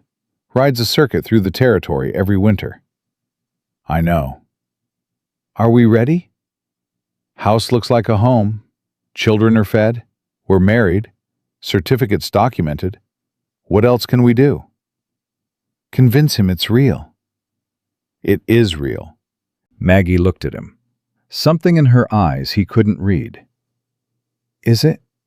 "Those children are sleeping safe in warm beds with full bellies, and 2 adults who die before letting anyone take them. If that ain't real, I don't know what is." "That's not what I meant." Jessie knew what she meant. The question underneath the question. Are we real? This thing between us, this arrangement that started as desperation and legal necessity, and had somehow, in 8 days, become something that felt like the beginning of something neither of them had words for. I don't know what we are yet, Jessie said, but I know what we're not. We're not pretending. We're not faking. Whatever this is, it's honest. And honest is a good place to start. Maggie reached over, took his hand. Her fingers were cold. His were rough. They fit together badly, like two puzzle pieces from different boxes. But they held. Honest is a good place to start, she said. 3 days later, Marshal Wade rode into the ranch yard at noon. He wasn't alone. Behind him rode Judge Cornelius Whitfield, in a black coat on a black horse. Behind the judge, a clerk with spectacles and a leather case. And behind the clerk, on a bay horse with a saddle that was too expensive for the man riding it, sat Virgil Harmon. Jessie was in the barn with Eli when he heard the horses. Eli went rigid. His hand found the knife at his belt. "That's him," Eli said. His voice went flat. Dead. The voice of a boy who'd already decided how this ended. "That's Uncle Virgil." "Stay here." "No." "Eli, stay in the barn. Let me handle this." "He's here for us. For the money. Mama said he'd come, and she was right." "And I said I'd fight him. Let me fight him." Eli's gray eyes locked on Jessie's. The war inside them was visible. Trust versus survival. Hope versus experience. The desperate need to let someone else carry the weight versus the terror of what happened every time he did. "If he touches Hannah," Eli said, "I'll kill him." "He won't touch Hannah. He won't touch any of you. Now stay in this barn until I come get you." Eli stayed. Jessie walked out into the yard. 4 men sat on 4 horses. Marshal Wade looked uncomfortable. The judge looked impassive. The clerk looked cold. Virgil Harmon looked at the ranch, at the house, at the barn, at everything Jessie had built, and smiled the way a man smiles when he's counting money that isn't his yet. "Mr. McAllister," the judge said. His voice carried the weight of law and the flatness of a man who'd heard every excuse and believed none of them. "I'm Judge Cornelius Whitfield. I'm here regarding the custody of 6 minor children currently residing on your property." "Your Honor," Jessie said. "And this is Virgil Harmon. He's filed a petition for custody based on blood relation." Virgil dismounted. He was thinner than Jessie expected, sharp-featured. Gray eyes like Eli's, but with something missing behind them. Something that should have been there and wasn't. He wore a coat that was clean but frayed at the cuffs, and boots that had been polished over scuff marks that polish couldn't hide. "Mr. Brennan," Virgil said, extending his hand. "McAllister." "Right, McAllister. My mistake." The smile didn't waver. "I appreciate you looking after my brother's children. Family should take care of family, and since I'm the only family they got left, I've come to bring them home." "They are home." Virgil's smile tightened. Just a fraction. Just enough to show the edge underneath. The front door opened. Maggie stepped onto the porch. She wore her dark green dress. Her hair was pulled back. Her hands were clasped in front of her. She looked at Virgil Harmon, and something crossed her face that Jessie had never seen there before. Cold recognition. The look of a woman who'd seen this type of man before and knew exactly what he was. "Judge Whitfield," Maggie said, "I'm Margaret McAllister. Welcome to our home. Won't you come inside?" The judge dismounted. Mrs. McAllister, I'll need to inspect the premises and interview the children. Of course. I've prepared coffee, and I imagine you'll want to see our marriage certificate, the children's sleeping arrangements, the household provisions. I will. They went inside, all of them, the judge inspecting everything with eyes that missed nothing, the clerk taking notes, Marshal Wade standing in the corner trying to be invisible, Virgil looking at the children's room, at the full kitchen, at the curtains and the flowers and the signs of a family living a life that was real enough to touch. "Where are the children?" the judge asked. The older ones are in the barn, Jessie said. I'll get them. The baby's sleeping in the bedroom. And Lucy, the youngest girl, she's in the kitchen with my wife. Bring them all. I need to see them. I need to speak with them. Jessie went to the barn. Eli stood where he'd left him, knife in hand, face white. "It's time," Jessie said. "Bring your sisters. Come to the house." "He's in there?" "He's in there, but so am I. So is Maggie. So is the marshal and the judge. Nothing's going to happen to you." "You can't promise that." "No, but I can promise I'll break every bone in his body before I let him put a hand on any of you." Eli looked at him, searched his face, and for the first time since they'd met in that blizzard, Jessie saw something in the boy's eyes that wasn't suspicion or calculation or fear. It was belief. Fragile, terrified of itself, but there. They walked to the house. Hannah carried Ben. Grace held Sam's hand. Eli walked beside Jessie, close enough that their arms almost touched. They went inside. Virgil stood by the fireplace. He turned when the children entered. His eyes swept across them. Hannah, Eli, Grace, Sam, Ben. Looking for something. Calculating something. "Well now," Virgil said. His voice was warm, practiced. The voice of a man who'd learned to sound kind without feeling it. "Look at you all. Last time I saw any of you was when Hannah was barely walking. Your papa would be proud of how you've grown." Hannah's arm tightened around Ben. She said nothing, just looked at him with eyes that had been warned about this man by a mother who didn't warn without reason. "Uncle Virgil," Grace said, because Grace was 8 and still believed that family meant safety. "Hey there, sweetheart. You look just like your mama." "Don't talk about our mama," Eli said. His voice cut across the room like the knife he wasn't holding because Jessie had made him leave it in the barn. "You didn't come to her funeral. You didn't come when Papa died. You didn't send money. You didn't send the letter. You didn't do nothing. So don't stand there and talk about Mama like you cared." Virgil's smile flickered, recovered. "Now, Eli, I understand you're upset. I should have been there. I know that. I got my own troubles, but that's no excuse. I'm here now. That's what matters." "You're here because of the mining claim," Hannah said quietly. Every head in the room turned to her. "That's what Mama said.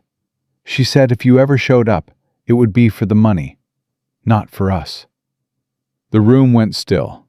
Virgil's smile died.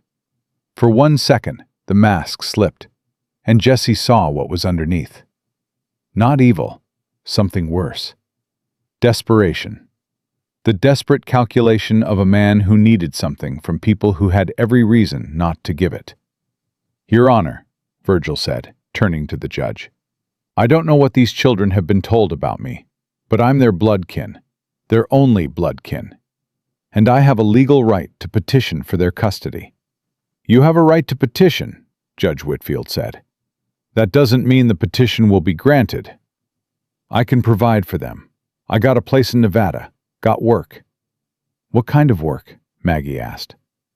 "Mining." "Same as my brother. Walter Harmon died in a mine collapse," Maggie said. "And from what I understand, you haven't held steady employment in 3 years.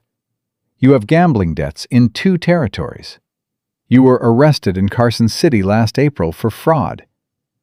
Do you want me to continue, or shall I let the judge read the report Marshal Wade prepared?"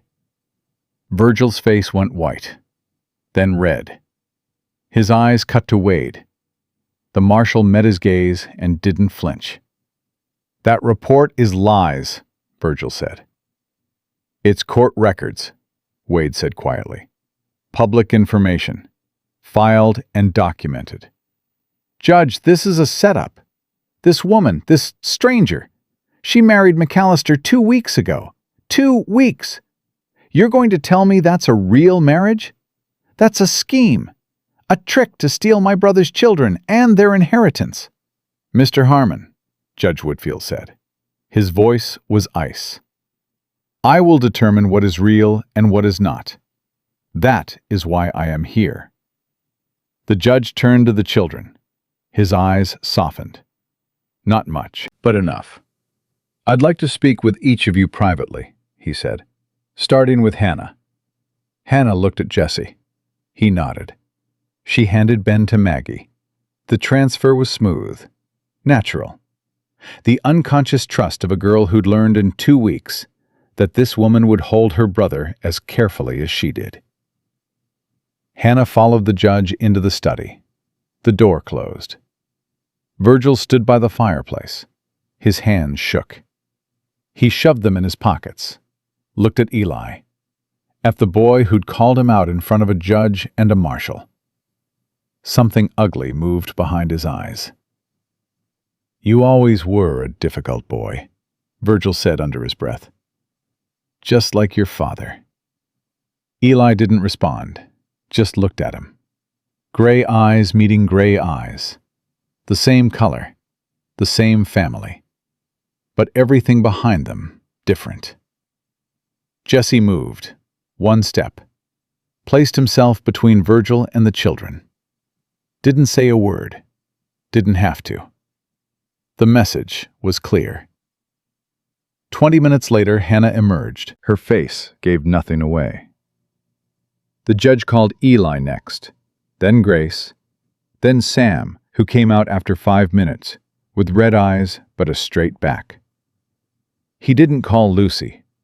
Looked at her, sitting in Maggie's lap, with Buttercup and her closed eyes, and decided that whatever he needed to know about this child, he could learn from watching who she chose to sit with.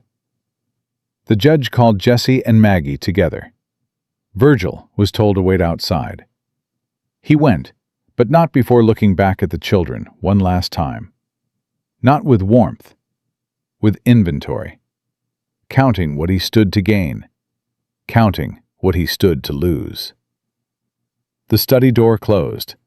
Judge Whitfield sat behind the desk. Jesse and Maggie stood before him. "Mr. McAllister, Mrs. McAllister, I've spoken with each child individually. I've inspected your home. I've reviewed the marriage certificate, the household provisions, and the report on Virgil Harmon." He paused, looked at them both. "I've also been a judge for 23 years. I've seen every kind of arrangement, every kind of deception, every kind of family, real ones and fake ones, and ones that started fake and became real, and ones that started real and became poison." "Your Honor," Jesse began, "I'm not finished." The judge's voice was quiet but absolute. "I asked Hannah what kind of man you are. She said you found them dying in a blizzard and carried her sister through the snow, and fed a 4-year-old bread piece by piece because she'd forgotten how to eat. I asked Eli if he trusted you. He said no. Then he said you're the only man he's ever not trusted who hasn't given him a reason to run. I asked Grace if she was happy here. She said Maggie braids her hair every morning like Mama used to. And I asked Sam if he wanted to stay. He said yes, because the biscuits are good." Something almost like a smile crossed the judge's face. "Almost. I lost a daughter, Mr. McAllister, years ago. Bad situation. I couldn't protect her. I've spent every day since making sure the law protects children, even when their parents can't." He stood. "It is my determination that Sarah and Eli and Grace and Samuel and Lucy and Benjamin Harmon are in a stable, suitable, and loving home. Your marriage, however recent, provides the legal structure this territory requires. Virgil Harmon's petition is denied. Maggie's hand found Jesse's, squeezed so hard he felt his bones grind. I will conduct follow-up inspections at 3 months and 6 months, the judge continued. There is also the matter of the children's inheritance. The mining claim held by their father is valued at approximately $12,000. I will establish a trust managed by the territorial office. The funds will be accessible to the children when they reach 18, not before, not by anyone. Understood, Jesse said. And Mr. McAllister, the judge looked at him with eyes that held the weight of every child he'd failed to save and every child he'd managed to protect. That man outside will not accept this quietly. Men like him never do. Be ready. I'm ready. I hope so. For their sake. The judge left. The clerk followed. Marshal Wade tipped his hat to Maggie and mounted his horse. Virgil stood in the yard.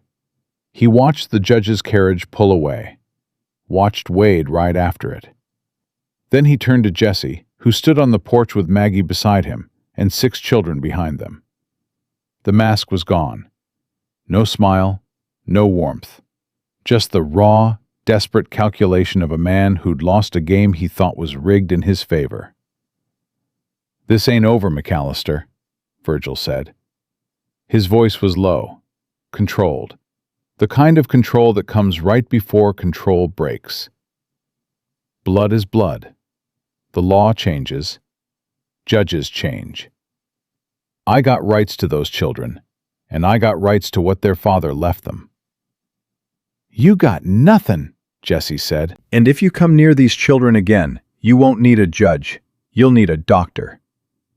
Virgil looked at him, looked past him at Hannah, who stood in the doorway, holding Ben with eyes that dared him to try. At Eli, who stood beside Jesse with his fists clenched and his gray eyes burning. At Maggie, who met his stare with the quiet fury of a woman who'd been told no by men like him her whole life, and had run out of patience for it. Virgil mounted his horse, rode out of the yard, didn't look back. But Jesse watched him go and felt it in his gut. The cold certainty that Virgil Harmon wasn't riding away. He was riding toward something, gathering something, planning something. This fight wasn't over. It was just moving to ground Virgil chose. And a desperate man with nothing to lose was the most dangerous kind of enemy there was. Behind him, Eli spoke, quiet, steady. He'll come back. I know. What do we do? Jesse looked at this boy who'd asked, "What do we do?" instead of, "What do I do?" and felt something shift, something fundamental. The wall between them, the one Eli had built with suspicion and knives and gray, hard eyes, had cracked. Not fallen, cracked.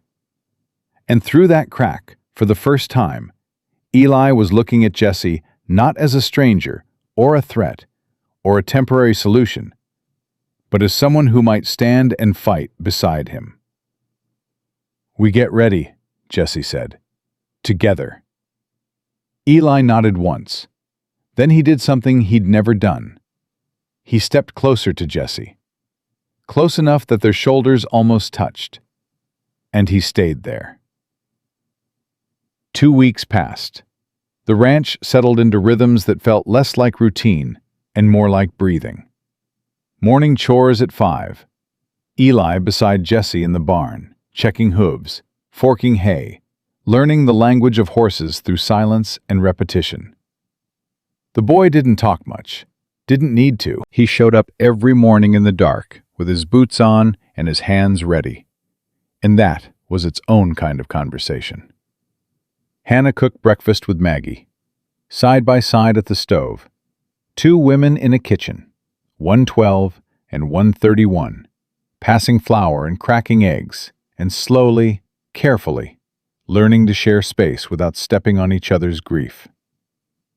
Hannah still flinched when Maggie reached for Ben, still tensed when Maggie corrected Sam, still watched every move Maggie made with the vigilance of someone who'd been the only parent for too long to stop parenting overnight. But she was letting go. In pieces. In moments so small you'd miss them if you blinked. Letting Maggie pour Sam's milk. Letting Maggie fold Lucy's blanket. Letting Maggie sing that melody at bedtime while Hannah stood in the doorway and listened and didn't take over. Grace followed Maggie everywhere, asked questions that never stopped. "Why do you write in that journal every night?" "What are you writing?" "Can I see?" Maggie told her she wrote letters to someone. Grace asked who. Maggie said, "To the children I always hoped I'd have." Grace went quiet for a long time after that. Then she said, "You can write to us now. We're here." Sam was Sam, loud, messy, afraid of the dark and unashamed about it. He crawled into Jesse's lap after dinner every night without asking, because Sam didn't ask permission for affection the way the older ones did. He just took it, climbed up, settled in, fell asleep with his head against Jesse's chest, while Jesse whittled and pretended the weight of a sleeping 6-year-old wasn't undoing him from the inside out. Ben grew, ate, screamed when he was hungry, laughed when Maggie bounced him on her knee, grabbed fistfuls of her red hair and pulled until she yelped. He was 2 years old, and he didn't know the world had tried to kill him, and that ignorance was a mercy Jesse prayed would last. And Lucy. Lucy was the slow miracle. She still didn't talk, still held Buttercup, still kept her eyes closed most of the time. But she let Maggie sit beside her, let Maggie hum. And one evening, 10 days after the wedding, Lucy reached out and took Maggie's hand. Didn't open her eyes, didn't speak, just reached out and held on. Maggie sat there for an hour without moving, tears running down her face, holding a 4-year-old's hand like it was the most precious thing she'd ever been given. Jesse watched it all, from the edge, from the outside looking in, the way he'd watched everything for 4 years, keeping distance, keeping safe, letting the warmth exist around him without letting it inside, because inside was where things hurt when they got taken away. But the distance was shrinking. Every day it shrank. Every morning when Eli showed up at the barn. Every evening when Sam climbed into his lap. Every time Grace said, "Jesse, look," and held up something ordinary like it was a treasure. Every time Hannah set a plate in front of him and said nothing because the food was her way of saying thank you, and they both knew it. One night, after the children slept, Jesse walked to the hillside. First time since the blizzard. The snow was deep. The crosses stood white against the dark sky. Clara, Tommy, the unnamed baby. He knelt, brushed snow from Clara's cross. "I need to tell you something," he said. The words came out rough, uncertain, like a man learning to speak again after years of silence. "There's children in the house. 6 of them. They lost their mama, lost their papa. They showed up in a storm, and I let them in, and now I can't imagine the house without them." The wind moved through the valley, cold, steady. "And there's a woman, Maggie. She's my wife now, on paper, legal. But it's becoming more than paper, Clara. I feel it. Every time she laughs at something Sam says, every time she sits with Lucy and hums that song, every time she stands beside me on the porch and doesn't ask me to be anything except what I am." He pressed his hand against the cross. The wood was frozen, solid, permanent. "I think I'm falling in love again, and I need that to be all right with you. I need you to tell me it's all right because I can't do it if it feels like betrayal. I can't open that door if it means closing yours." The wind blew. The stars burned. Clara didn't answer because Clara couldn't answer. But something in Jesse's chest loosened. Something that had been clenched for 4 years released its grip, and he knelt in the snow and cried for the first time since the funerals. Not grief, not rage. Relief. The terrible, exhausting relief of a man who'd been holding his breath for 4 years and finally let it go. He walked back to the house. Maggie was on the porch, waiting. She'd seen him go. She always saw. "You all right?" she asked. "Getting there. That's enough for tonight." "Maggie." "Yeah?" He stood at the bottom of the steps. She sat in the chair above him. The moon caught her hair and turned it copper. Her eyes held his without flinching, without demanding, without needing anything except whatever he was willing to give. "This thing between us," Jesse said, "it ain't just paper anymore. Not for me." Maggie was quiet, a long time. Long enough for Jesse's heart to climb into his throat and set up camp there. "It hasn't been paper for me since the second day," she said. "When I watched you feed Lucy, piece by piece, patient as sunrise. That's when I knew this wasn't just an arrangement. That's when I knew you were someone worth staying for." Jesse climbed the steps, sat beside her. Close. Their arms touching. The cold pressing in, and neither of them caring. "I can't promise I won't fail," he said. "Can't promise I won't wake up some morning and feel the pull of that hillside. Can't promise the darkness won't come back. I don't need promises about darkness. I need you to come find me when it comes. Don't go to the hillside alone. Come to me first. That's all I ask." He took her hand, her fingers laced through his. Cold skin against cold skin, but warm underneath, warm where it mattered. "Deal," he said. The first sign of trouble came 3 days later. Jesse rode into Elk Creek for supplies and found Frank Dawson outside the saloon, with his arms crossed and a look on his face that meant bad news traveled in a straight line. "McAllister, heard some things. Good things, I hope. Virgil Harmon's been in town, twice this week, buying drinks, telling stories, saying you stole his brother's children, saying the marriage is a fraud, saying the mining claim's worth $20,000, and you married that Lowe woman to get your hands on it." Jesse's jaw tightened. "The claim's in trust. I can't touch it." "Nobody can touch it until those kids turn 18. I know that. You know that. But Virgil's not telling that part. He's telling the part that sounds good in a saloon after 3 whiskeys. And people listen, McAllister. People who don't know you. People who think a man living alone for 4 years, suddenly taking in 6 children, and marrying a woman in the same week, sounds exactly like what Virgil says it sounds like." "What do you think, Frank?" Dawson squinted at him. "I think you're either the best man in this territory or the dumbest. Ain't decided which. When you decide, let me know." Jesse loaded his supplies and rode home. But the words sat in his gut like stones. Virgil was building a case. Not a legal one, a social one. Poisoning the well, turning public opinion. Making it so when he came back with his next petition, the town would be on his side instead of Jesse's. Smart. Dangerous. The kind of fight you couldn't win with fists. That evening, Jesse told Maggie. She listened without interrupting.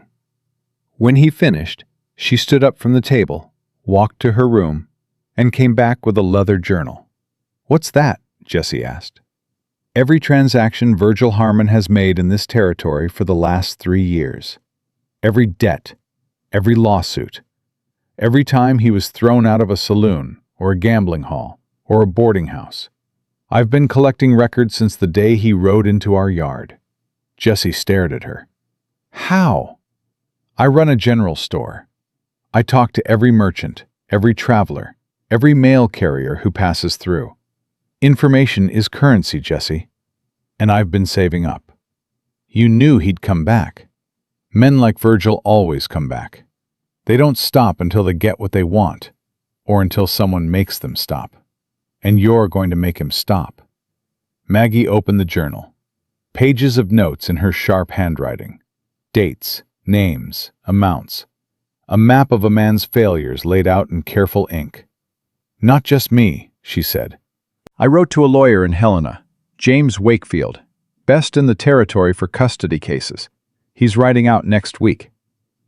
Jesse looked at this woman who'd planned 3 moves ahead while he was still reacting to the last one. This woman who'd married him out of compassion and stayed out of something deeper, and was now fighting for their family with the same fierce intelligence she'd used to build her store from nothing. "You're remarkable," he said. "I'm practical. Remarkable sounds too pretty for what I am." "It's exactly what you are." Maggie's cheeks flushed. She closed the journal. "Don't get soft on me, McAllister. We've got a fight coming." The fight came faster than either of them expected. 4 days later, mid-morning, Jesse was in the barn with Eli, teaching the boy how to saddle a horse properly. Eli's hands were careful, precise. He learned fast, because learning fast was how he'd survived. Every skill was a weapon. Every piece of knowledge was armor. "Tighter on the cinch," Jesse said. "Loose cinch means the saddle shifts. Saddle shifts means you eat dirt." Papa used to say the same thing, except he said you eat mud because it rained more where we lived. Jesse paused. It was the first time Eli had mentioned his father without being asked.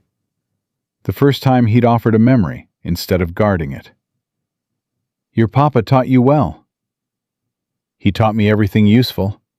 How to sharpen a knife, how to read tracks, how to know when a man's lying by watching his hands instead of his face." Eli pulled the cinch tight, checked it. "Virgil's hands shake when he talks about us. Means he's lying about wanting us. He wants the money. Mama always said so. Your mama was a smart woman." "She was the smartest person I ever knew. Smarter than Papa. Smarter than anyone at the camp. She could read and write and do numbers in her head faster than the bookkeeper." Eli's voice dropped. "She deserved better than dying in a logging camp doing laundry for men who didn't know her name. She deserved everything." "Yeah." Eli cinched the saddle one final time, ran his hand along the horse's flank. "Jesse." "Yeah?" "When Virgil comes back, and he will come back, I want to be there. I want to stand in that room and look him in the face and tell the judge what kind of man he is." "You sure?" "Mama can't speak for us anymore. Somebody has to. And I knew him. I met him once, when I was 6. He came to our house, drunk. Asked Papa for money. Papa said no. Virgil broke a chair over the kitchen table and left. Mama cried all night. She made Papa promise never to let Virgil near us again." Jesse's hands curled into fists. "Why didn't you tell the judge this?" "He didn't ask the right questions. He asked if I wanted to stay. He asked if you were kind. He didn't ask what Virgil did to make Mama afraid." Eli looked at Jesse. "But a lawyer would ask, right?" "A good lawyer would." "Then get a good lawyer." "Already done. Maggie found one." Something crossed Eli's face. Surprise. Then something warmer. "She did?" "Your stepmama's been planning this fight since before Virgil left our yard. She's got a journal full of every bad thing that man's ever done. She's got a lawyer coming from Helena.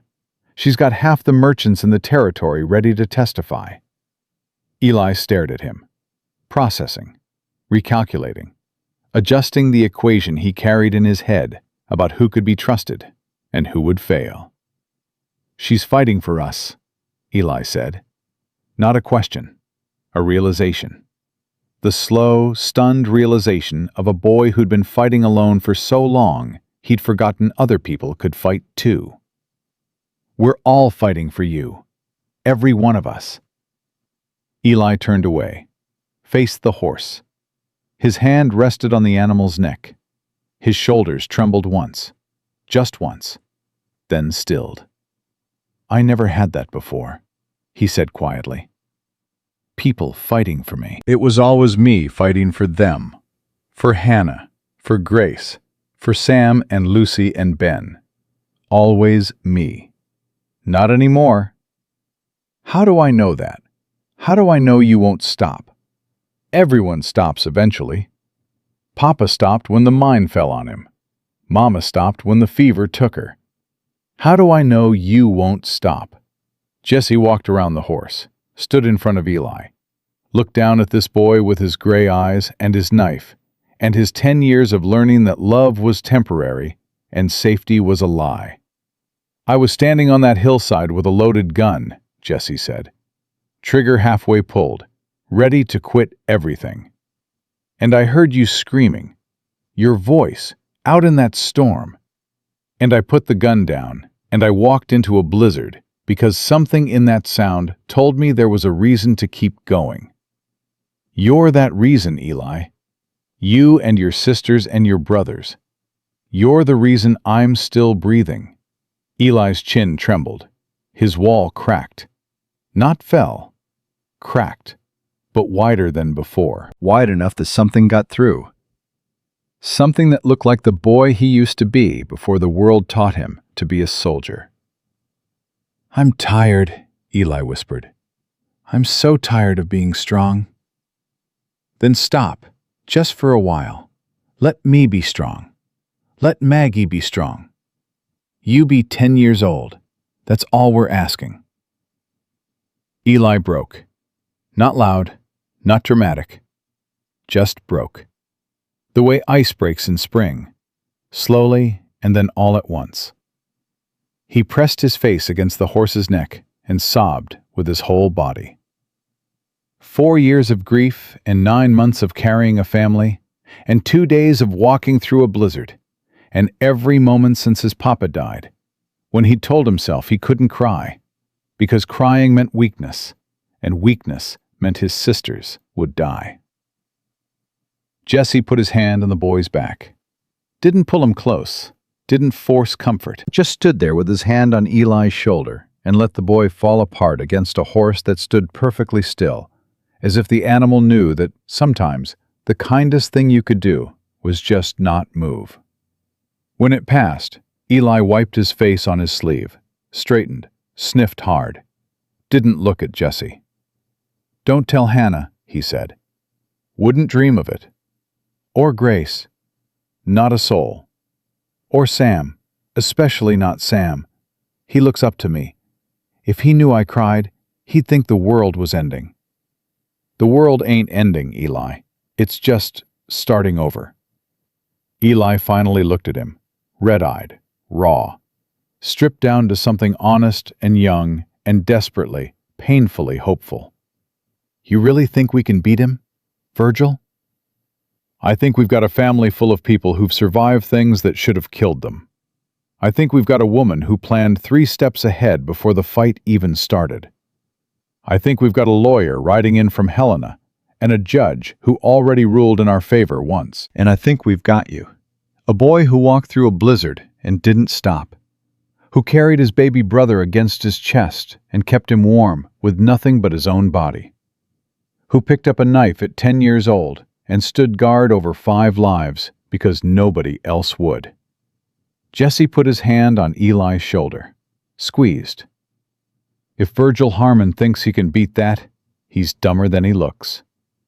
Eli almost smiled, his first real one, small, quick, gone before it fully formed. But Jesse saw it, and it was worth more than anything he'd seen in 4 years. They finished saddling the horse, worked in silence, but a different silence than before. Not the silence of 2 strangers sharing space. The silence of 2 people who'd said the hard things and come through the other side. That night, Eli did something he'd never done. He sat at the dinner table and told a story about his father. About the time Walter Harmon found a baby deer in the mine shaft and carried it out in his coat and nursed it with a rag soaked in milk until it was strong enough to walk. Grace and Sam listened with wide eyes. Hannah's hands stilled over the dish she was washing. Maggie smiled. Ben banged his fist on the table because that's what 2-year-olds do. And Lucy opened her eyes. Not all the way, not fully. Just enough to look at Eli while he talked about their father. Just enough to see the brother she'd been hiding from, along with everything else. Her eyes stayed open for the length of the story. Then they closed again. But she'd looked. She'd listened. She'd chosen, for one small moment, to come back. Jessie caught Maggie's eye across the table. She'd seen it too. Her hand found his under the table, held tight. Somewhere out there, Virgil Harmon was planning, gathering debts and allies and legal arguments. Somewhere out there, a storm was building that would test every bond this family had formed. But in this kitchen, on this night, a boy told a story about his father, and a girl opened her eyes, and a family held hands under a table. And none of them knew yet how strong they'd become. Not until the fight came. Not until the fire. Not until Virgil Harmon showed them exactly what he was willing to do. And not until they showed him what a family built from nothing was willing to do to survive. James Wakefield arrived on a Tuesday. He rode in from Helena with 2 leather cases strapped to his saddle, and the quiet confidence of a man who'd won fights bigger than this one. He was 45, sharp-jawed, eyes that missed nothing and remembered everything. He shook Jessie's hand, shook Maggie's hand, and sat down at the kitchen table with the journal she'd prepared. He read it in silence for 30 minutes. Nobody spoke. The children were in the barn with Eli. Maggie poured coffee and waited. Jessie paced. When Wakefield looked up, his expression had changed. Not softer, sharper. The look of a man who'd found exactly what he needed. "Mrs. McAllister," he said, "this is the most thorough opposition research I've ever seen compiled by someone without a law degree. I run a general store. Knowing who owes what to whom is how I stay in business. Virgil Harmon has outstanding debts in 3 territories. He was arrested twice. He's been banned from 4 gambling establishments. He has no fixed address, no steady income, and no references of character that would survive cross-examination." Wakefield closed the journal. His petition for custody is built on one thing: blood. "Is that enough to win?" Jessie asked. "It can be. Blood carries weight in territorial courts. Judges are reluctant to deny kinship claims unless there's evidence of danger to the children. What I need is testimony. Direct testimony from someone who witnessed Virgil's behavior firsthand." "Eli," Maggie said. "How old?" 10. Courts don't love child testimony, but if the boy is articulate and credible, it can be decisive. What's he like?" Jessie thought about Eli, about the gray eyes that gave nothing away, about the knife he carried, about the boy who'd sobbed against a horse's neck and then straightened up and asked Jessie not to tell his sisters. "He's the most credible person I've ever met," Jessie said, "because he doesn't say anything he doesn't mean." Wakefield interviewed each child separately over the next 2 days. He was gentle with Grace, patient with Sam. He didn't push Lucy, just noted her condition and asked Maggie to describe the progression. He spent the longest time with Hannah, who answered every question with the precision of someone who'd been preparing for this conversation her whole life. But it was Eli who changed everything. Wakefield sat across from the boy in the study. Jessie waited outside the door. He could hear their voices through the thin wall. "Eli, I need you to tell me about the last time you saw your uncle. I was 6. He came to our house, drunk, smelled like whiskey and something worse. He asked Papa for money. Papa said he didn't have any to spare. Virgil said Papa owed him. Said the mining claim was supposed to be both of theirs. Said Papa stole it. What happened then? Papa told him to leave. Virgil grabbed a chair and broke it against the table. Pieces went everywhere. One hit Mama's hand, cut it open. She bled all over her dress. Did Virgil apologize? He laughed, said Mama should learn to move faster. Then he left. Mama cried all night. Papa sat on the porch with his rifle until morning. 2 days later, he went to the territorial office and changed the claim papers. Put them in Mama's name instead of his. Said if anything happened to him, Virgil wouldn't be able to touch what belonged to us. Did your mother ever speak about Virgil after that? Once, the night before she died. She could barely talk. The fever was so bad she didn't recognize Hannah. But she grabbed my hand and said, "Don't let Virgil find you. Promise me. He'll take everything and leave you with nothing." Those were the last words she ever said to me. Silence in the study. Jesse pressed his forehead against the wall and felt that crack in his chest split so wide he thought it might swallow him whole. Wakefield came out 10 minutes later. His face was set, hard. "That boy just won your case," he said quietly. "No judge in the territory will hand children to a man who assaulted their mother in front of them, especially not when the dying mother's last words were a warning against him." The hearing was set for the following Monday. Wakefield prepared documents. Maggie gathered testimonies from merchants in town. Doc Webb wrote a medical assessment of the children. Even Frank Dawson, who'd been undecided about Jesse's character, came forward after hearing Virgil badmouth Maggie in the saloon. "I don't know if McAllister's a good man," Dawson told Wakefield, "but I know Virgil Harmon's a bad one, and sometimes that's enough to pick a side." Martha Bowen organized the women of Elk Creek. 6 of them signed statements supporting the McAllister household. Blanche Crawford, who ran the boarding house, wrote that she'd refused to rent a room to Virgil after he tried to pay with a forged banknote.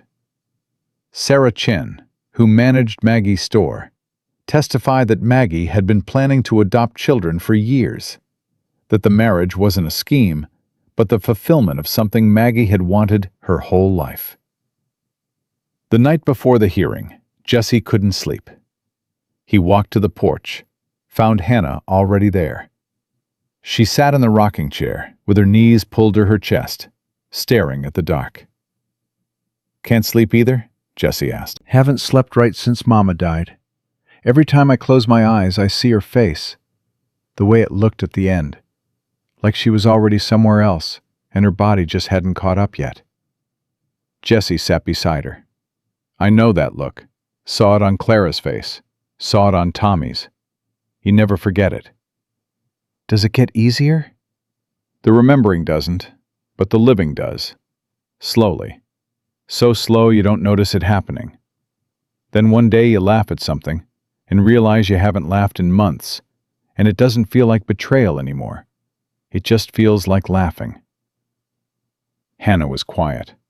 Then she said, "I laughed yesterday.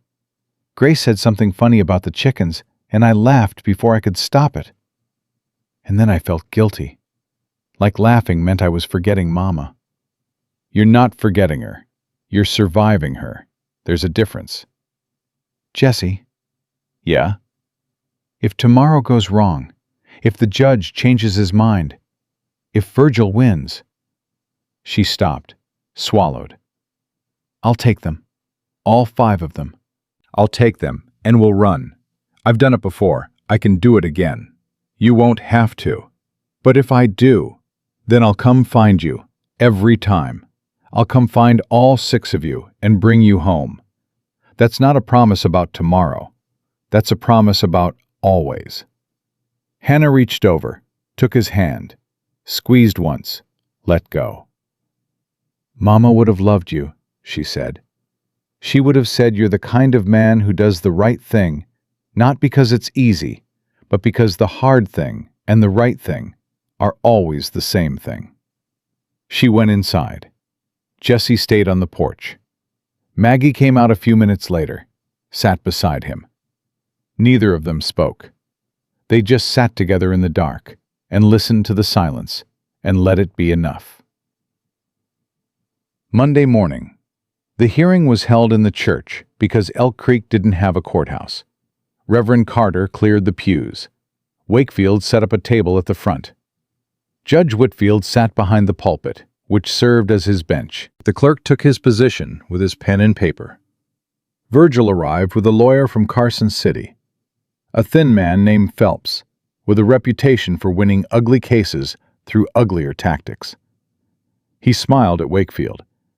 Wakefield didn't smile back. The church filled.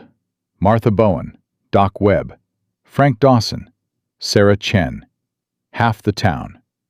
People who'd heard the stories and come to see how it ended. People who'd chosen sides. People who hadn't decided yet and wanted to hear the truth before they did. Jesse sat at the front with Maggie. Hannah sat behind them with Grace and Sam. Eli sat at the end of the row, straight-backed, gray eyes fixed on Virgil. Ready. Lucy sat in Maggie's lap, Buttercup in her arms, eyes closed. Ben slept in Hannah's arms because Ben slept through everything and didn't know his future was being decided 20 feet away. Phelps opened, smooth, practiced. He painted Virgil as a reformed man, a man who'd made mistakes but found religion, a man who wanted nothing more than to honor his dead brother by raising his brother's children. "Blood is sacred," he said. "Blood is law. Blood is the foundation upon which families are built." Wakefield let him finish. Then he stood. "Your Honor, I'd like to call Eli Harmon." Virgil's smile vanished. Phelps objected. The boy was 10. Children's testimony was unreliable. The court shouldn't subject a minor to cross-examination.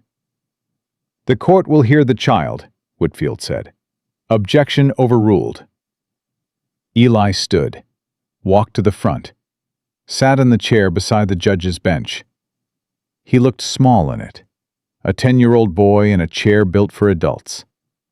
But his back was straight, and his eyes were clear, and his voice, when it came, didn't shake. Wakefield asked gentle questions first. Name, age, how long he'd lived with the McAllisters, whether he felt safe, whether he was fed and clothed and cared for. Then he asked the question that mattered. "Eli, can you tell the court about the last time you saw your Uncle Virgil?" Eli told the story. The same story he'd told Wakefield. The drunk uncle, the broken chair, the piece of wood that cut his mother's hand, the blood on her dress. His father sitting on the porch with a rifle until dawn. The church was silent. Not the polite silence of people being quiet. The stunned silence of people hearing something that changed what they believed. "And your mother," Wakefield said. "Before she died, did she say anything about Virgil?" "She said, 'Don't let Virgil find you. Promise me. He'll take everything and leave you with nothing.'" Eli's voice was steady. His eyes were on Virgil. "Those were her last words. Not, 'I love you.' Not, 'Be brave.' She was so scared of him that the last thing she did on earth was warn me." Virgil stood up. "That's a lie. The boy is lying. Nell never said any such—" "Sit down, Mr. Harmon," Whitfield said. His voice could have frozen the river. Phelps tried to recover on cross-examination. Suggested Eli's memory was unreliable. Suggested grief had distorted his recollection. Suggested the McAllisters had coached him. Nobody coached me, Eli said. Nobody told me what to say. I'm telling you what happened because I was there and you weren't, and my mama can't speak for herself anymore. So I'm speaking for her. Phelps had nothing after that. Nothing that could touch a 10-year-old boy who spoke the truth like it was the only weapon he'd ever needed. Wakefield called Hannah next. She testified about the 9 months after Walter's death, the foreman at the camp who tried to separate them, the 2-day walk through the blizzard, the moment Jesse found them at the fence line and carried Lucy through the storm. He called Maggie, who presented her journal. Every debt, every arrest, every failure. A paper trail that followed Virgil Harmon across 3 territories, like a shadow he couldn't outrun. He called Doc Webb, who testified about the children's health, about Ben's recovery from hypothermia, about Lucy's trauma-induced mutism, about how every child had gained weight and showed improvement since living with the McAllisters. And then something happened that nobody expected. Lucy opened her eyes. Not halfway, not a sliver, all the way. Brown eyes, clear, present, looking directly at Judge Whitfield from Maggie's lap. The church went quiet. People who'd heard about the silent girl but hadn't seen her stared. Maggie's arms tightened around her. Jesse's breath stopped. Lucy looked at the judge, looked at him with eyes that had been closed for weeks and had opened now, in this moment, for a reason that only a 4-year-old could understand. "I want to stay," Lucy said. 3 words, the first full sentence she'd spoken since her mother died. Spoken not to Maggie, not to Hannah, not to Jesse. Spoken to the judge, the man who held her future in his hands. "I want to stay with my family," Hannah broke, sobbed into her hands. Grace grabbed Sam and held him. Eli's jaw clenched so hard, Jesse could see the muscles jump from across the room. Maggie pressed her face into Lucy's hair and cried without sound. Jesse couldn't move, couldn't speak, could only watch a 4-year-old girl who disappeared from the world the day her mother died choose this moment, this room, this fight to come back, to open her eyes and speak, and claim the family that had claimed her. Whitfield stared at Lucy for a long time. His face, which had been carved from stone for the entire hearing, shifted, cracked. The rigid authority gave way to something human, something that remembered his own daughter, something that understood what it cost a broken child to use her voice. He cleared his throat, twice. "I've heard enough," he said. "I've heard testimony from a boy who speaks with more integrity than most men I've tried in 30 years. I've seen documentation of a petitioner whose record disqualifies him from the care of any child. I've observed a household that was built in crisis and held together by something stronger than law or blood or convenience." He looked at Virgil. "Mr. Harmon, your petition is denied. Permanently. Any further attempt to contact these children or challenge this custody arrangement will result in arrest. You have no claim here, not to these children, not to their inheritance, not to anything that belonged to your brother." Virgil stood. His face was white. His hands shook. He looked at Phelps, who was already packing his case. He looked at the judge. He looked at the town that had come to watch and had turned against him. Then he looked at Eli, at the boy who'd stood up in a church full of adults and told the truth, at the boy whose testimony had destroyed his last chance. "You'll regret this," Virgil said. His voice was barely a whisper. "All of you." "No," Eli said from his seat, calm, steady, 10 years old, and made of iron. "We won't." Marshal Wade escorted Virgil out. The church erupted. Martha Bowen was crying. Doc Webb was shaking Wakefield's hand. Frank Dawson stood at the back with his arms crossed and nodded once at Jesse. Just once. The nod of a man who'd made up his mind. Jesse stood. His legs shook. Everything shook. Maggie was beside him, Lucy still in her arms, the girl's eyes still open, still present, still here. Hannah reached him first, threw her arms around him. 12 years old and sobbing and laughing at the same time. "We did it! We did it! Mama, we did it!" Grace and Sam piled on. Sam wrapping himself around Jesse's leg, Grace pressing her face against his side.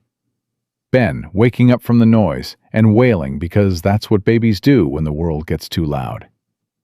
Eli stood apart, watching, the way he always watched.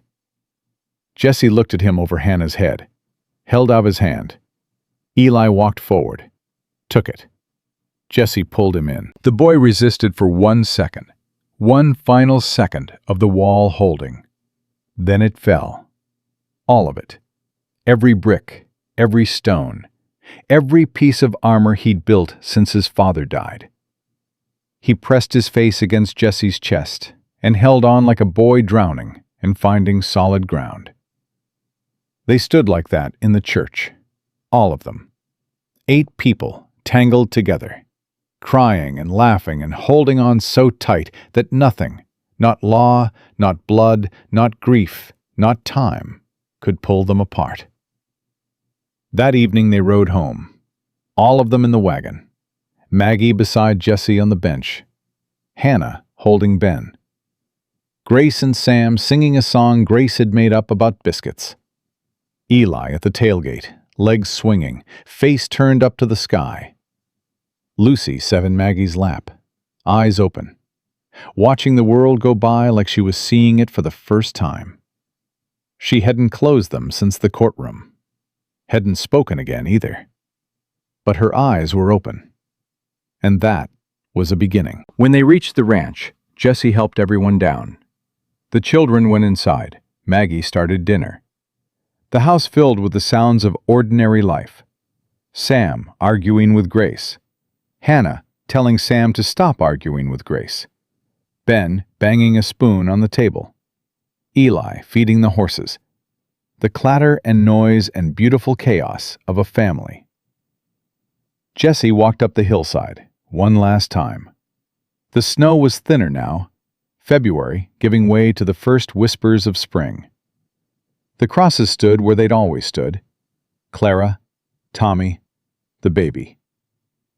He knelt, brushed ice from Clara's cross. "It's over," he said. "We won. They're safe. All 6 of them.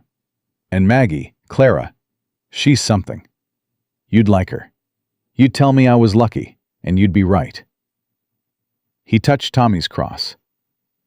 "There's a boy, Tommy, named Sam. He's 6. Loud, messy, afraid of the dark. Reminds me so much of you, it hurts. But the good kind of hurt now. The kind that means I'm still alive." He stood, looked at the 3 crosses. "I'm not coming up here to die anymore. I'm coming up here to talk, to remember, to tell you about the life we're building down there. I hope that's all right. I hope you're proud. I hope wherever you are, you know that your daddy chose to live, and he chose well." He walked down the hillside. The house glowed in the evening light. He could hear them inside, all of them, his family. Maggie met him at the door. She'd seen him on the hillside. She always saw. She didn't ask what he'd said, didn't need to, just took his hand and pulled him inside where it was warm and loud and full of every reason he'd ever need to wake up tomorrow. That night, after dinner, after dishes, after bedtime stories and one more biscuit for Sam and one more song for Lucy and one more check of the horses with Eli, Jesse and Maggie sat on the porch. The stars burned, the cold pressed in. The valley stretched out before them, vast and dark and full of the kind of silence that didn't feel empty anymore. "Jesse," Maggie said. "Yeah? I love you." The words landed in his chest, not like a blow, like a key turning in a lock that had been frozen shut for 4 years. "I love you too," he said, and meant it, every word, every syllable, every broken piece of himself that had somehow, against every odd, learned to fit together with every broken piece of her. She leaned against his shoulder. He put his arm around her. They sat like that while the moon rose and the house settled and 6 children slept safe and warm in rooms that had been empty for too long. On a hillside not far away, 3 crosses stood under the stars. 3 graves marking 3 lives that ended too soon. But the 4th grave, the one that had been waiting, the one Jesse McAllister had been digging for himself for 4 years with whiskey and silence and a loaded revolver, that grave would stay empty forever. Because a man who'd gone up a hillside to die came down it to live. Because 6 children screamed into a blizzard and someone heard them. Because a woman said yes when the world had only ever told her no. Because a boy put down his knife. Because a girl opened her eyes. Because family isn't blood. Family is who shows up, who stays, who fights, who holds on when letting go would be easier. And they held on, all of them, through that winter and every winter after, through spring and summer and fall and the years that followed, through every storm that came and every storm that passed. They held on, and they never let go.